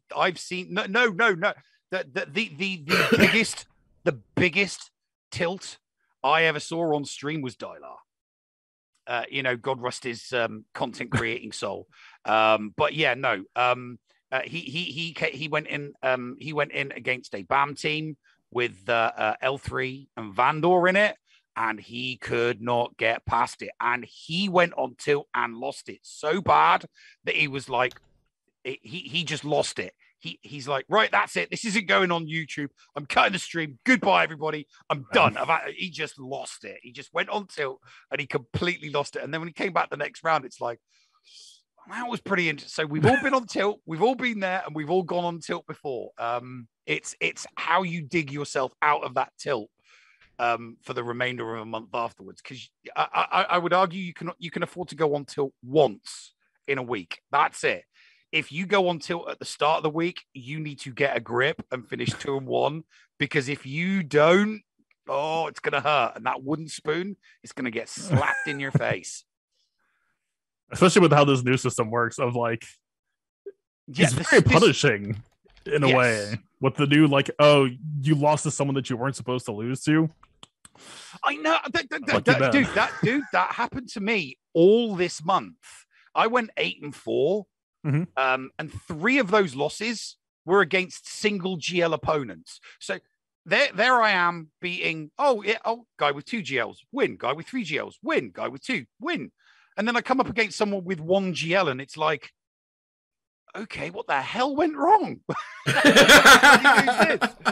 in the hell did it? Because that happened in my second week.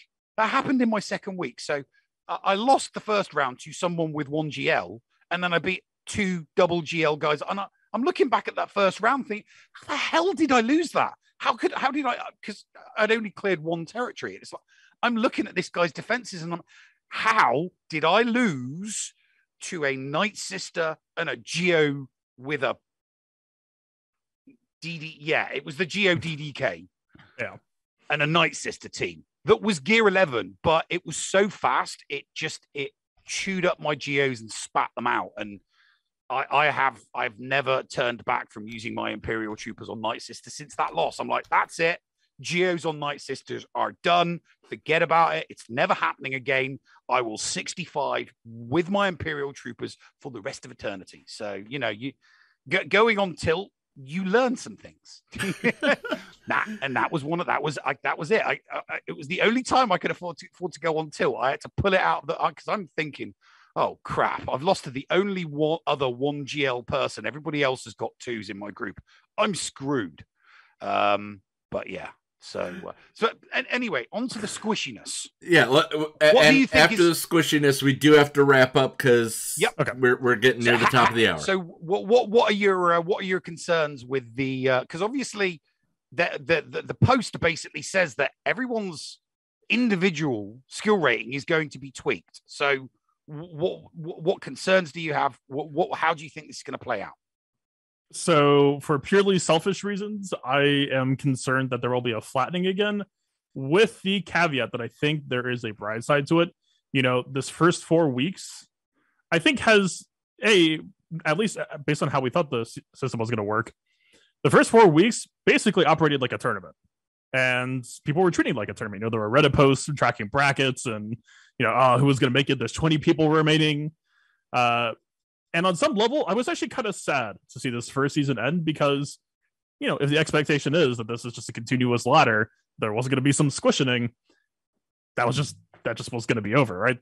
People would settle, and then you would just have, you know, this rotation of usual people. You would see people climb, people fall. The system would just keep on operating on its own. The squishening feels like an answer to a question that I had in the back of my mind the whole time, which is like, people are going 12-0, 11-1 right now, right? And Kyber 1 is already pretty big, I want to say, in terms of like score diversity, account diversity. It's got more than 10% of Kyber in it, put it that way.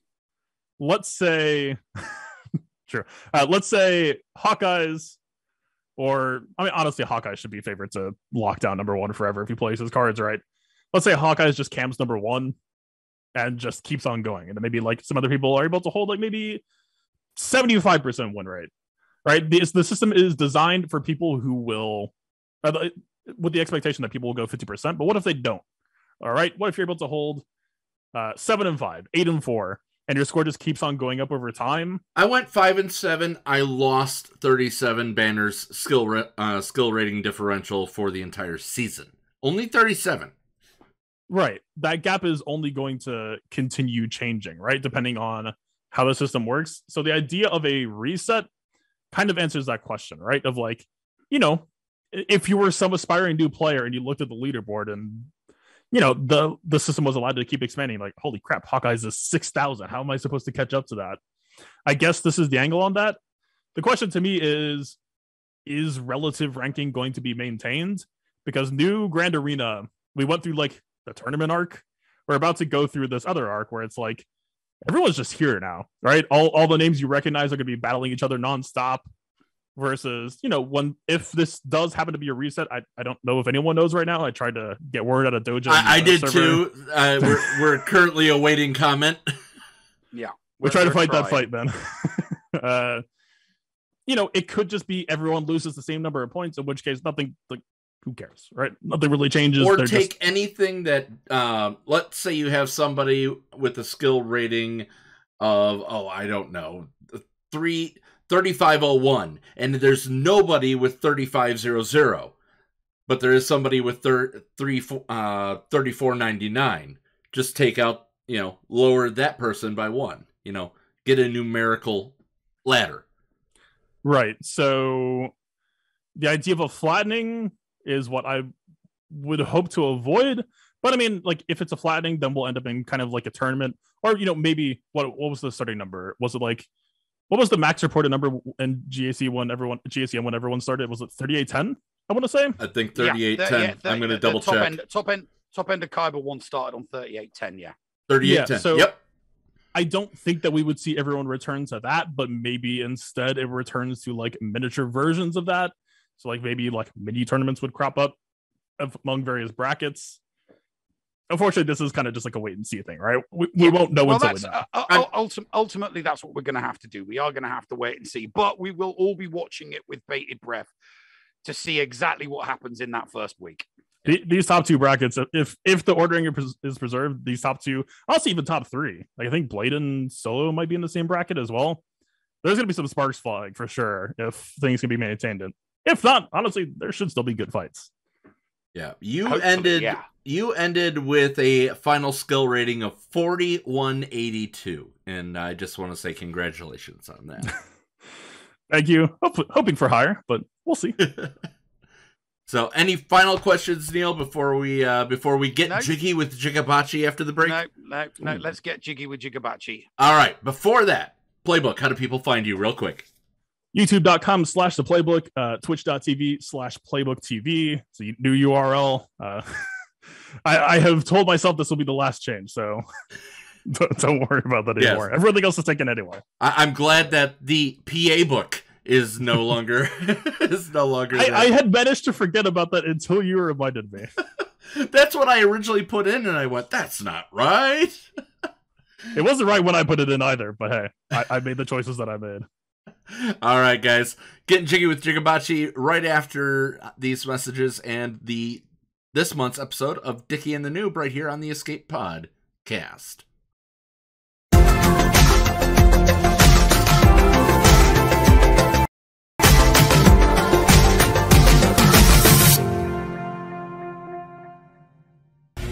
HotBot in HotUtils is one of the most comprehensive tools for Star Wars Galaxy of Heroes. With integration into the super useful mod tool Grand Ivory, HotUtils can help you tackle some of the most difficult aspects of the game. Not sure how to mod your roster for a certain game mode? Use one of the many filters that automatically assigns the right mods to the right character in accordance with your guild needs. Now with the digital features that can assist you and your guild officers in territory battles and territory wars, HotUtils is an amazing value. And don't forget the useful tools for yourself in Grand Arena, like the in-depth and customizable compare feature. Got multiple accounts like Neil, but not the time to remod them all? With this one-stop utility, you can switch between your alts and never miss a mod upgrade or a mod switch before locking into GAC or Territory Wars. Starting at just $5 a month, you don't want to miss out on these great tools. HotUtils is the new official remodding service for the Escape Pod Cast. Visit HotUtils.com to learn more. That's HotUtils.com. And go ahead and spice up your Galaxy of Heroes experience. Podawans, be sure to support the shows brought to you on the Escape Podcast Twitch and YouTube channel by becoming a Patreon. For as little as $2 a month, you can support us and get a little extra for yourself. With tiered rewards including access to Shitty Bill's Arena Tracking Bot, after-show access, inclusion in the GA Center leaderboards, behind-the-scenes access, and much more. There is something for everyone on our Discord server. Head on over to Patreon, that is patreon.com/The Escape Pod, and sign up today. Thank you for supporting and listening to the Escape Podcast. Last month on the season finale of Helly and the Noob, frustrated with his partner's rampage, Newbie throws Hellenix over a barricade and down a shaft, effectively ending their partnership. Alone, confused, Newbie turned to retail therapy for answers. This is where he encountered the bounty hunter, Dickie Darkside, who was about to embark on a journey to find the elusive pirate, Hondo Inaka. Clearly on the rebound, Noob accepted to join him on this mission, and now we give you this series premiere of Dickie and the Noob. Hey Noob, great news, I've got a lead. Oh, thank God, this is taking forever. Noob, it's been 3 days. Do I need to get Yarmo in here to deal with your emotional regulators again? No, I'm fine. So, where are we headed? A place called the Island of Misfit Characters. It's a place where characters who probably should be in the game are sent to wait for their turn. Seriously, they all just hang around on an island? That sounds weird, even for misfits. Yeah, I hear it's a pretty weird place where people can go a little crazy. They've been abandoned by Lucasfilm, by CG. They've been left to fend for themselves for relevancy. But my informant says they developed their own strange little society with lots of weird rules, so please be on your best behavior. We really don't know what can set them off. I am a model of composure, I promise. Alright, we'll be approaching soon. Get ready. Whoa, this place isn't what I was expecting. For some reason, I expected a frozen wonderland. Just be on alert, newbie. Being stranded can have weird effect on people. Whosa are you, sir? Okay, so this guy is certainly affected. Let me handle this. Hello, Mr. Binks. I'm Dickie, and this is Newbie. Marie, happy to meet you. I understand this is an island where characters wait to be put into the game. Is that right? Oh, muy, I love yours. Mr. Your humble servant. Mr. Binks, have you heard of a pirate by the name of Hondo Onaka? No, not really, no. I'm sorry, are you mumbling no because you don't know him or because you're afraid? It kind of sounds a little bit like you're afraid. And, you know, Lisa just loves love. Is there someone here we can speak to, like a leader or something? Lisa, show you. Come on, Lisa, show you. Don't expect a warm welcome. This feels kind of weird. I'm sure it'll be fine. Just remember, these guys aren't used to visitors. This is new to them. I'm sure whoever is in charge will make more sense. Oh, I've heard of this guy. His name is Jabba the Hutt. He used to be a king in the underground. I'm sure he knows Hondo. Greetings, Mr. The Hutt.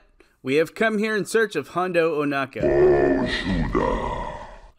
Do you have a translator? I don't really speak Hutt or Hutties, whatever you call your beautiful language. Hey, I'm sorry. I've learned to speak a little Hutties since I've been here. I can help out.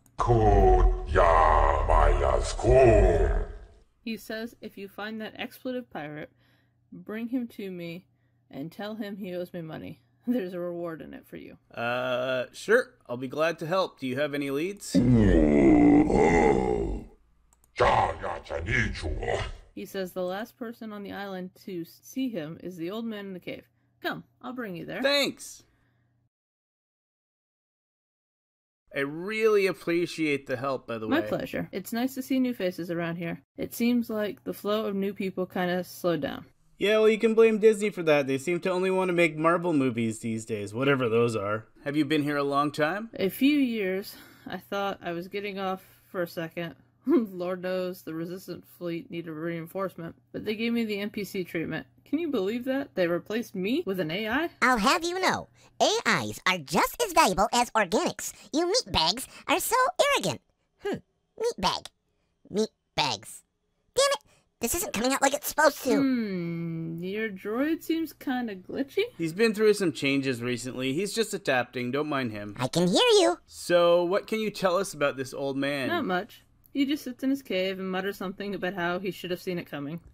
Hey, I'm Dickie. This is Noob. We were told you may have some info about the location of Hondo Onaka. The droid we seek is aboard the Millennium Falcon. In the hands of your father. Hondo isn't a droid. He's a pirate. Wears goggles, spiky head, and my dad sells used speeders on Coruscant. I assure you he has nothing to do with this. If what you say about this girl is true, bring her to me. This guy is wackier than the first one. Like, full-on cuckoo clock with rusted batteries. Such spunk, my worthy apprentice, son of darkness. Where there was conflict, I now sense resolve. Where there was weakness, strength. Dickie, can we get out of here? I'm feeling kind of weird. Yeah, I think this is going nowhere. Let's go. Do you think he was reading my mind? Is there still darkness inside of me? Look, Noob, I know you've been through a lot. If you want, we can go back to the ship and I'll have Yarmo wipe what happened out of your memory banks. No, I don't want him playing with my memories. Strange things can happen when you try to force people to forget things. We could open doors we're not prepared to deal with. We'll discuss this on board. Zori, thank you for your assistance, but I don't think we'll find the info we're looking for here. Hopefully, someday you can get off this island. Thanks. Look, I know Hondo escaped, and he wasn't here very long. What I do know about him is that he's going to be running in sketchy circles. Here's the coordinates for a spot where anyone looking for trouble will eventually wind up. The guy who runs security there has seen it all. If anyone can help you, it's him. Thanks. Hope you manage to stay sane out there. Yeah, there's no Wi-Fi here, but somehow I get transmissions from the bounty honeys. That keeps me from going mad like the rest of them.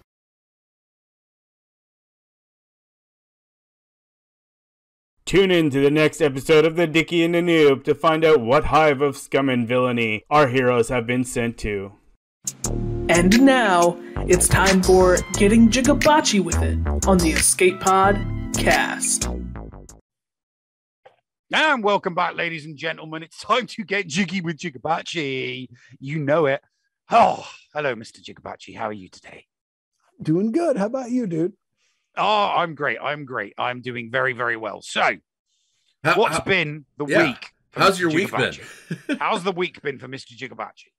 This has been a crazy week because I don't even know where to start with this, because at the beginning of the week, we were ending the last GAC season and you get to kind of look at your last bit of like how you actually did.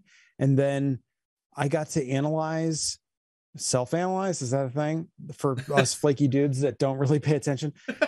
Like actually go, how did I actually do? How did I feel like I should do?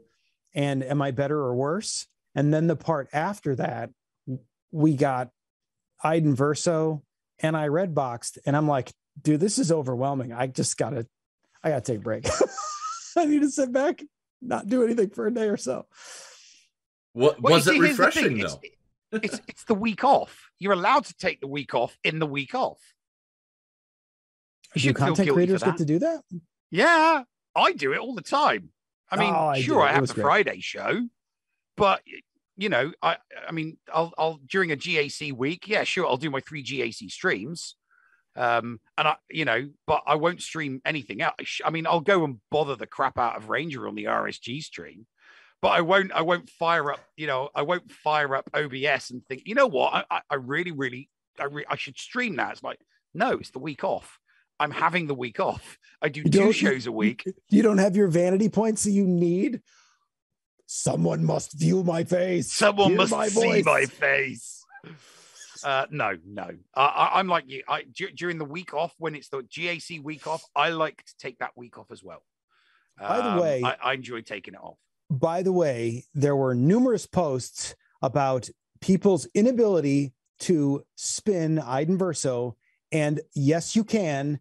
And if the only thing I did this week of value was prove that you can do it, that's the only thing I did. I can't. I'm on iOS. What are you on? How are you spinning her? I am spinning her on both iOS and on BlueStacks. And I posted a video in the, I don't know, I think I put it in the GAC Center in one of the channels showing me spinning Iden Versio. I'm going to test that theory right now. I have accomplished it. It takes a light touch. Oh, so it's like she just, you got to stroke her. Go for the eyebrows. That's go for the eyebrows. Okay. It's the eyebrows that induce the spinning. Okay. Eyebrows. Iden. Because there she is. Try spinning. It's a neat trick. I love that I have. It's not working. I can't. I can't spin her either.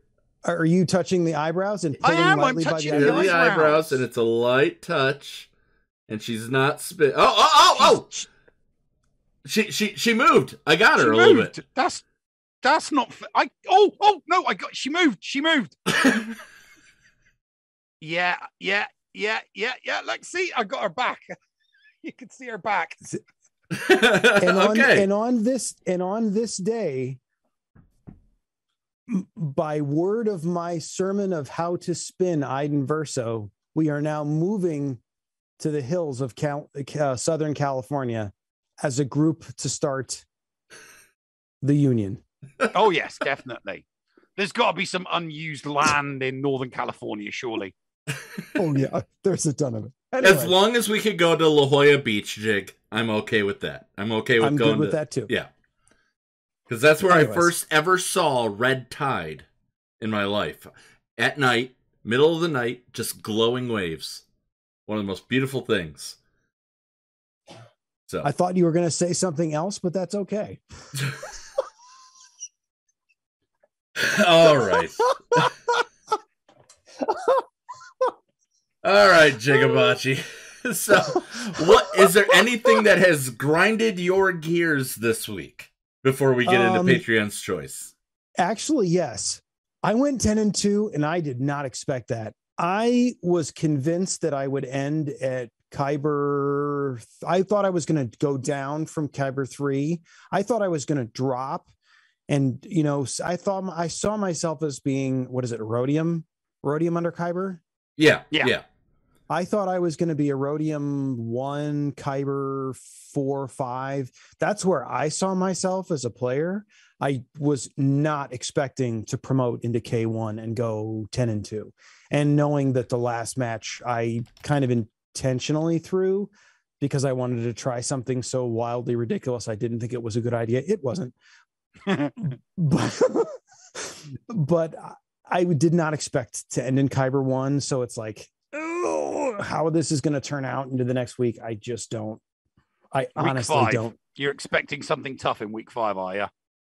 Well, it's not that I'm expecting the counterbalance has to come back into play, right? Mm-hmm. So it's like if I go 10-2, if the matchmaking works the way it's intended, then the adverse happens, and I go 8 or 2-8, right? Is that how the scales work?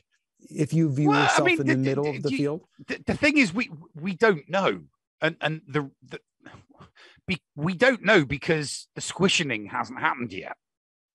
So much nations here. Because we don't know what's going to happen. We're going to get shrinkage. It's cold outside. We will get that shrinkage. Yeah, so we have no idea how our skill ratings are going to change. Therefore, you can't work out who you're going to get matched. You can't look at the global table and know who you're going to get matched up with. I'm gonna. I have been anticipating getting matched with Calvin Awesome because we were so close in GP for so long. I mean, I've been anticipating the matchup for so long. I don't even know what I would do if it would actually happen.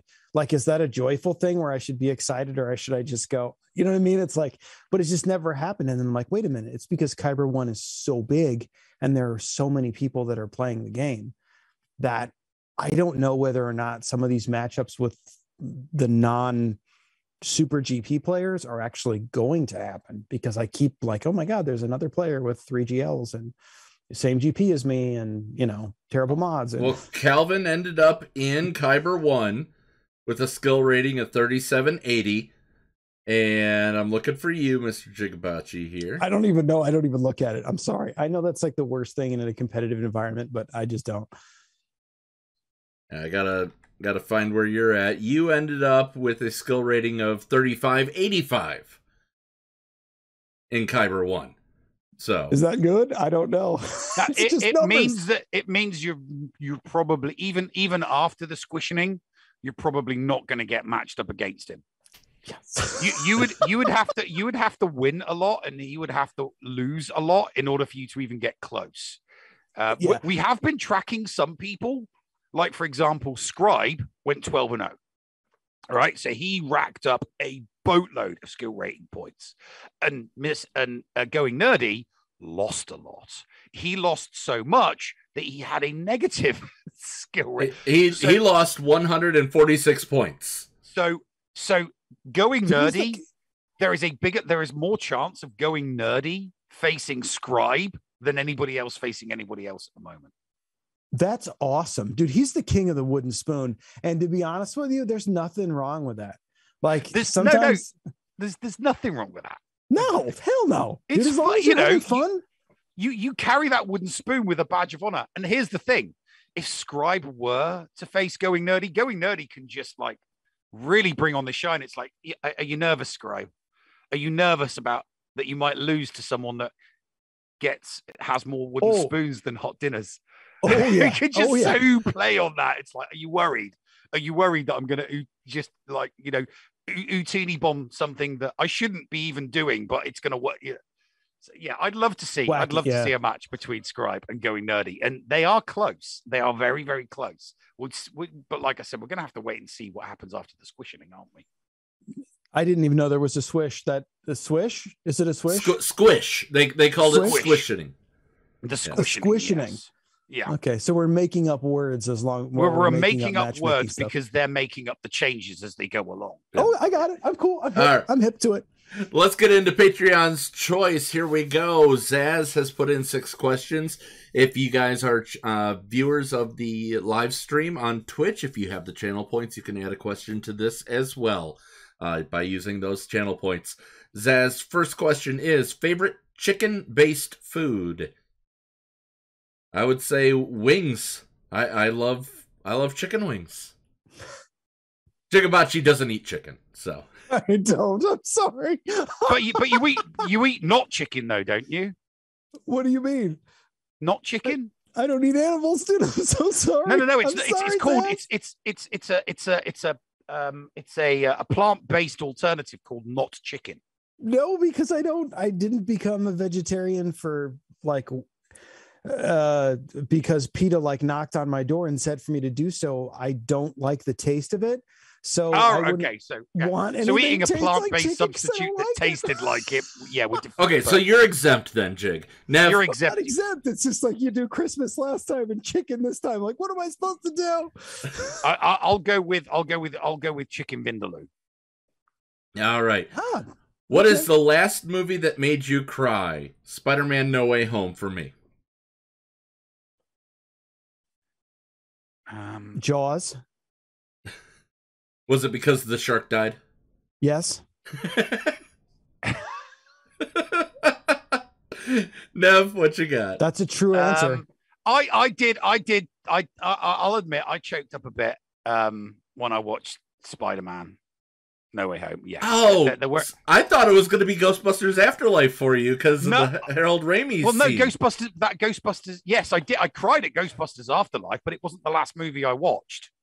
Spider-Man: No Way Home was the last one I watched where I got choked up at various different scenes. If I hadn't watched that, I would have said Ghostbusters Afterlife. The question was specifically what was the last movie, and that was the last movie that I choked up. I mean, I've watched Ghostbusters Afterlife. I've watched Ghostbusters Afterlife twice now, and I choked up at the exact same spots I did before. I was like, oh, I'm not going to choke up at the end now. And it's like, I didn't choke. I loved Spider-Man. I thought that was a great movie. It didn't choke me up. I mean, it's what's choking me up is trying to make it through Eternals. Oh, no. You know where the Amazing Spider-Man jumps off and saves so-and-so. Oh yeah. That made me cry. Because he finally was able to do it. Because he was finally able to do it. It's like, I was like, oh my God, he's saved. All right, before we get people mad at us for spoiling things, what's your favorite non-Star Wars book series? Easy for me. I do love Harry Potter. I'm not ashamed to say that. Neuromancer. I will go with the Jack Ryan novels by Tom Clancy. All right. Yeah, mine would be Thomas Gibson's first 3 books, Neuromancer, shoot, I forget the name of the other 2, but the first 3 books that he wrote in the Neuromancer series are absolutely spectacular. All right. Do you agree? The in reverse, the Bear and the Dragon, and Executive Orders, 2 of the best back-to-back books I think I've ever read. Just incredible books. Absolutely love them. Do you agree with the critics who say that the Holdo maneuver was the worst continuity error put into Star Wars? No. I think that it's the teleporting solid objects across from that was the worst one for me. Passing lightsabers to each other. That was the biggest one. I mean, don't get me wrong, the Holdo maneuver still bugged the crap out of me, but not as much as the transferring things. Just that was just like there's just no. I have a worse one. Go on. What's that? They were building a really nice love relationship between Leia and Luke, and then they just decided to swoop and dupe and make them brother sister, and they didn't have to. There you go. That's that I was actually gonna say that. They didn't have to, like, I mean, even the music was, like William said, he made that because it was supposed to be a love suite. And that's what he thought. And they just basically did a line dance change. And, you got a different partner on the line. And I don't know if it still feels weird to me when I watch it. Like they set those two up to be together, I think. And they just swoop and doop and changed it. I mean, I would prefer Harrison Ford over Tom Hamill. No offense, but I mean, Mark Hamill. Yeah. No. Yeah. The scruffy looking Nerf herder wins hands down. Oh yeah. Especially in 1978. Are you kidding me? Wow. Oh yeah. All right. Favorite type of chocolate? I like white chocolate. Cadbury's caramel. Wow, you guys are really killing. There's going to be a day where there's going to be food questions which I can really legitimately answer. Dark, if any, but I don't eat chocolate at all very often. All right. When you're out and about, what is your headwear of choice? I love my Marlins hat. I have a fitted Marlins cap.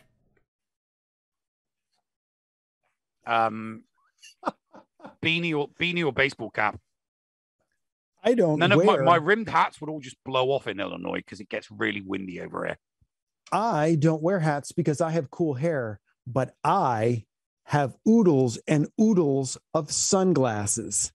Yes, there you go. A lot of sunglasses. Oodles so of them. that's headwear. It goes on your head. It doesn't go on the top of your head. Now, mind you, I have probably 10 pair that I wear on stream. I have another 4 pair in my car. I have Blade Runner ones and pink ones and you name it. Do you have Jory I'm exactly the same with you as I'm the same with t-shirts that you are with sunglasses. I have 48 Star Wars t-shirts. It's not possible for me to get them, so I keep a pile of them next to me when I stream GAC. And just like you have a redeemable change glasses on your stream, I have a changed t-shirt on mine. You don't just change the t-shirt right there on stream and just show I show everybody the man bod. I show everybody the man bod. I'm doing it. All right. Sephiranus asks, if you could bring a restaurant chain that is not currently in the United States to the States, what would it be and why? I don't know many restaurant chains outside of the U.S., to be honest with you. So I would like to send a golden chick to England for Neil's family to enjoy. That's how I'm going to answer that question. I would. But Neil, you do have experience here. Yeah, I would go with Little Chef. So I would bring a Little Chef to the United States. It's like the Little Chef. It's like the motorway restaurants. So you're going down the highway, you pull off, and there's a restaurant that you go to. In the UK, we call it the motorway, and every now and then you'll come across a Little Chef. And the reason why I want to bring it here is because we shouldn't be the only ones who have to suffer Little Chefs. They do the worst food. It is the worst value. It's awful. It's terrible. It's White Castle. It's White Castle on steroids because you have to sit down, wait 45 minutes for them to bring the food to you. And then when they bring it to you, you're like, why did it take you 45 minutes to give me microwave food? Because that's what it feels like you're getting.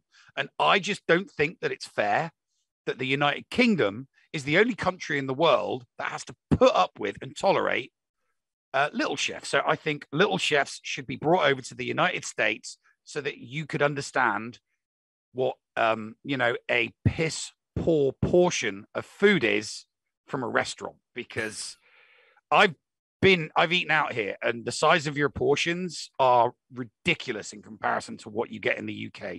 And it would look like a kid's meal to you. Okay, that's what it would look like. Let me help you explain that a little bit better, Neil, for those who don't understand this. Go to Cracker Barrel. Done. Okay, Mr. Jigabachi, what do you got? I am hyper anti-chain. I don't eat at them. I don't go to them. So I would say no more chains. One of the best things about living in a city is going to lots of different family restaurants. And they're all different and they're all unique. Some are good, some aren't great, but you find the greatest people and some really, really great places from people that passionately make food rather than just follow an ingredients list in the kitchen. So I to be honest with you, if we're talking about bringing something to States, I would want more family stuff. Like, no chains. I would bring an independent to the US. It's a small family run restaurant in Taunton, Somerset called Harpoon Louie's, and they do the most incredible food. They do the most incredible seafood. There you go. Yeah. See, so they do the most incredible seafood. I fish. I do. I don't do any land animals. All right, Jigabachi, why don't you give a shout out to your favorite, little place? My favorite place is a sushi restaurant here in the Central West End.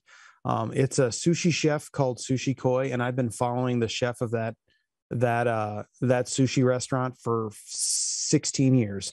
I met her when she was right out of chef school, and I have literally been following her 3 different restaurants and watched her go from backup chef to sushi chef to restaurant owner. And I've been there on all of her openings. It's amazing. And what's it called again?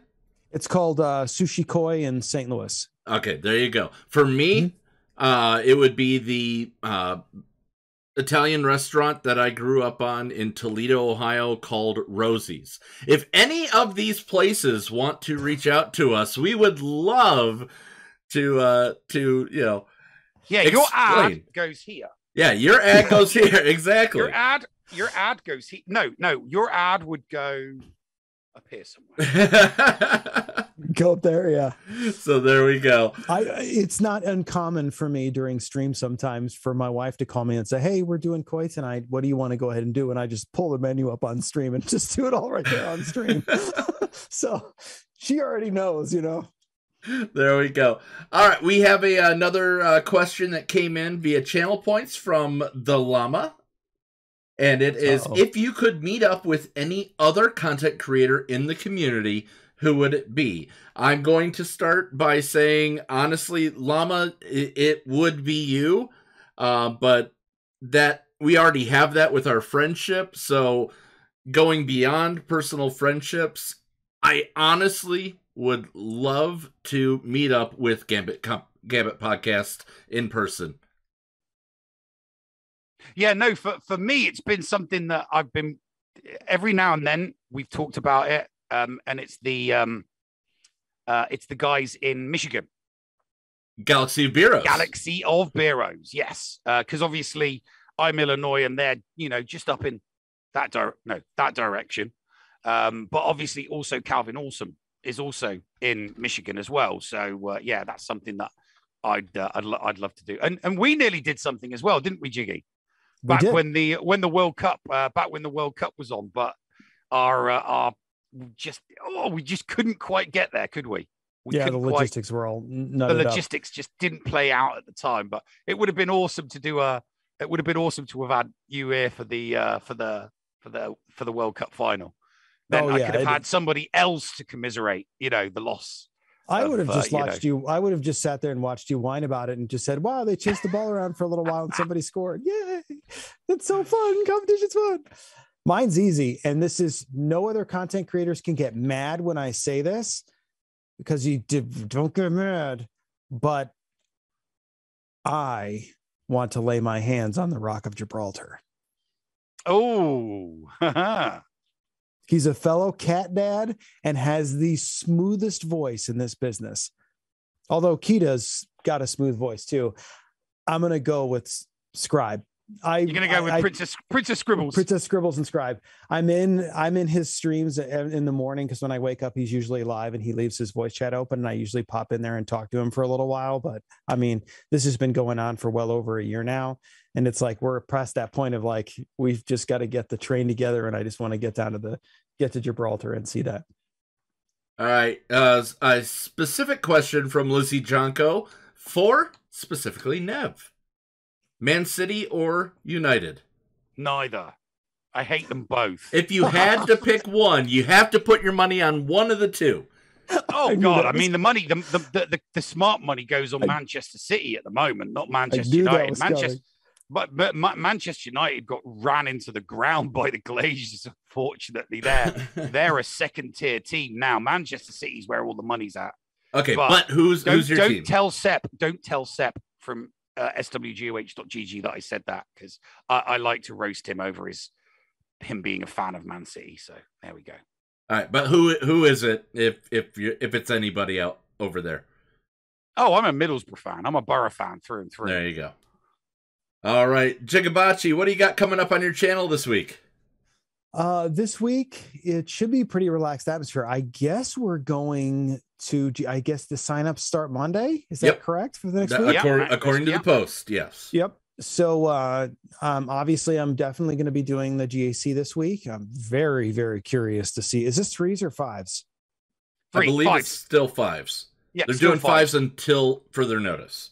They haven't announced 3s, so my guess is that they'll stick with 5s until the matchmaking flattens. Oh, this is so weird. I feel like this is a science experiment. We're all like little guinea pigs. Yeah, we are. We're the guinea pigs. We're like we are the kid running in the hedge maze from Nicholson. With or without a map. No, we're just the little kids running around in the hedge maze, and Jack Nicholson is right behind us. That's literally what's happening right now. Other than that, I will definitely be playing the Old Republic and continuing that, and I've possibly got something in the works that I'm working on right now. I'm actually getting. That's ready usually how things in the works, happen. I am actually getting ready to cut my first YouTube video. I've been working on it, and I am very, very big about anti-clickbait, and I hate videos that age. I'm so persnickety about it. So I am getting ready to release my first YouTube video. It's going to be crazy. Is that YouTube video going to be what we all want and have it be you doing the Countries of the World by Yakko Warner, but doing all the nicknames that you have for your characters? I can add that later. I'm trying to recreate a special scene from Titanic while I talk about it. But I'm having to cut weight to get to that point. I'm not 100% happy with the footage that we've done so far, but it's a work in progress. No, I'm doing a series of videos about culture and about planning, those kind of things, which will always be better than, in my opinion, than how to mod Enfys Nest. I mean, I respect those videos and they're great videos, but they just don't, I don't know. I want something that just goes out there and stays out there, and then I don't have to, wonder whether or not it post dates so badly that, you know what I mean, that in 6 months you're going, oh, that's the wrong guide. So Neil, what do you got coming up on the Escape Podcast Twitch channel, Escape Podcast? Nothing. Well, you got GAC. GAC starts. Yeah. Nothing until I'm going to enjoy I'm going to enjoy the week off. It's holiday time. It's party time. Yeah. So I'll go. I'll just go Bug Ranger on the RSG stream, or I'll find someone streaming that has rather absent-mindedly left their VC open, and I'll jump in and hello governor the crap out of them. All right. For Vault 37 Studios, we will be doing Lego Saturday, Sunday, Monday, but the mother comes in on Tuesday. So we'll probably not be doing anything until the following Sunday, but coming up on the Escape Podcast next week, if you didn't hear it in the beginning, we will once again have another What If episode. What if? What if? Guess you'll have to tune in and find out, right? Yeah, you'll have to tune in to find out what if. I almost asked you what if, and then I got it and was like, oh yeah, I know that joke. Oh, so terrible. All right. Jigabachi, anything that we can get jiggy before we get out of here? No, this is an endlessly fascinating way things are developing. I'm happy that I'm at the GP level to really enjoy and see how this is, because like all of us are doing this together. It's so weird and cathartic. It's very strange. I really enjoy it. And we shall see what happens. All right. Neil, any parting words? Nope. Toodles. All right. Ladies and gentlemen, as always, thank you, Jigabachi. Thank you, Playbook. Thank you, everybody in chat, for hanging out with us. And we hope that we will see you guys again very, very soon. Be nice to each other, damn it. Neil? Push the button. Don't mind if I do. What's going on? Where the hell are we? Paris? Thank you for pressing the self-destruct button. Attention! This is Colonel Sanders in forward command. Abandon ship! Abandon ship! All personnel proceed to escape pods. Close down the circuits. Evacuate the city. Self-destruct mechanism has been activated. Abandon ship! Where is it? Where is it? It's gonna be here. Out of order! Even in the future, nothing works. This ship will self-destruct in exactly 10 seconds. Counting down. 10, 9, 8, 6. 6! What happened to 7? Just kidding. 3, 2, 1. Have a nice day. Thank you.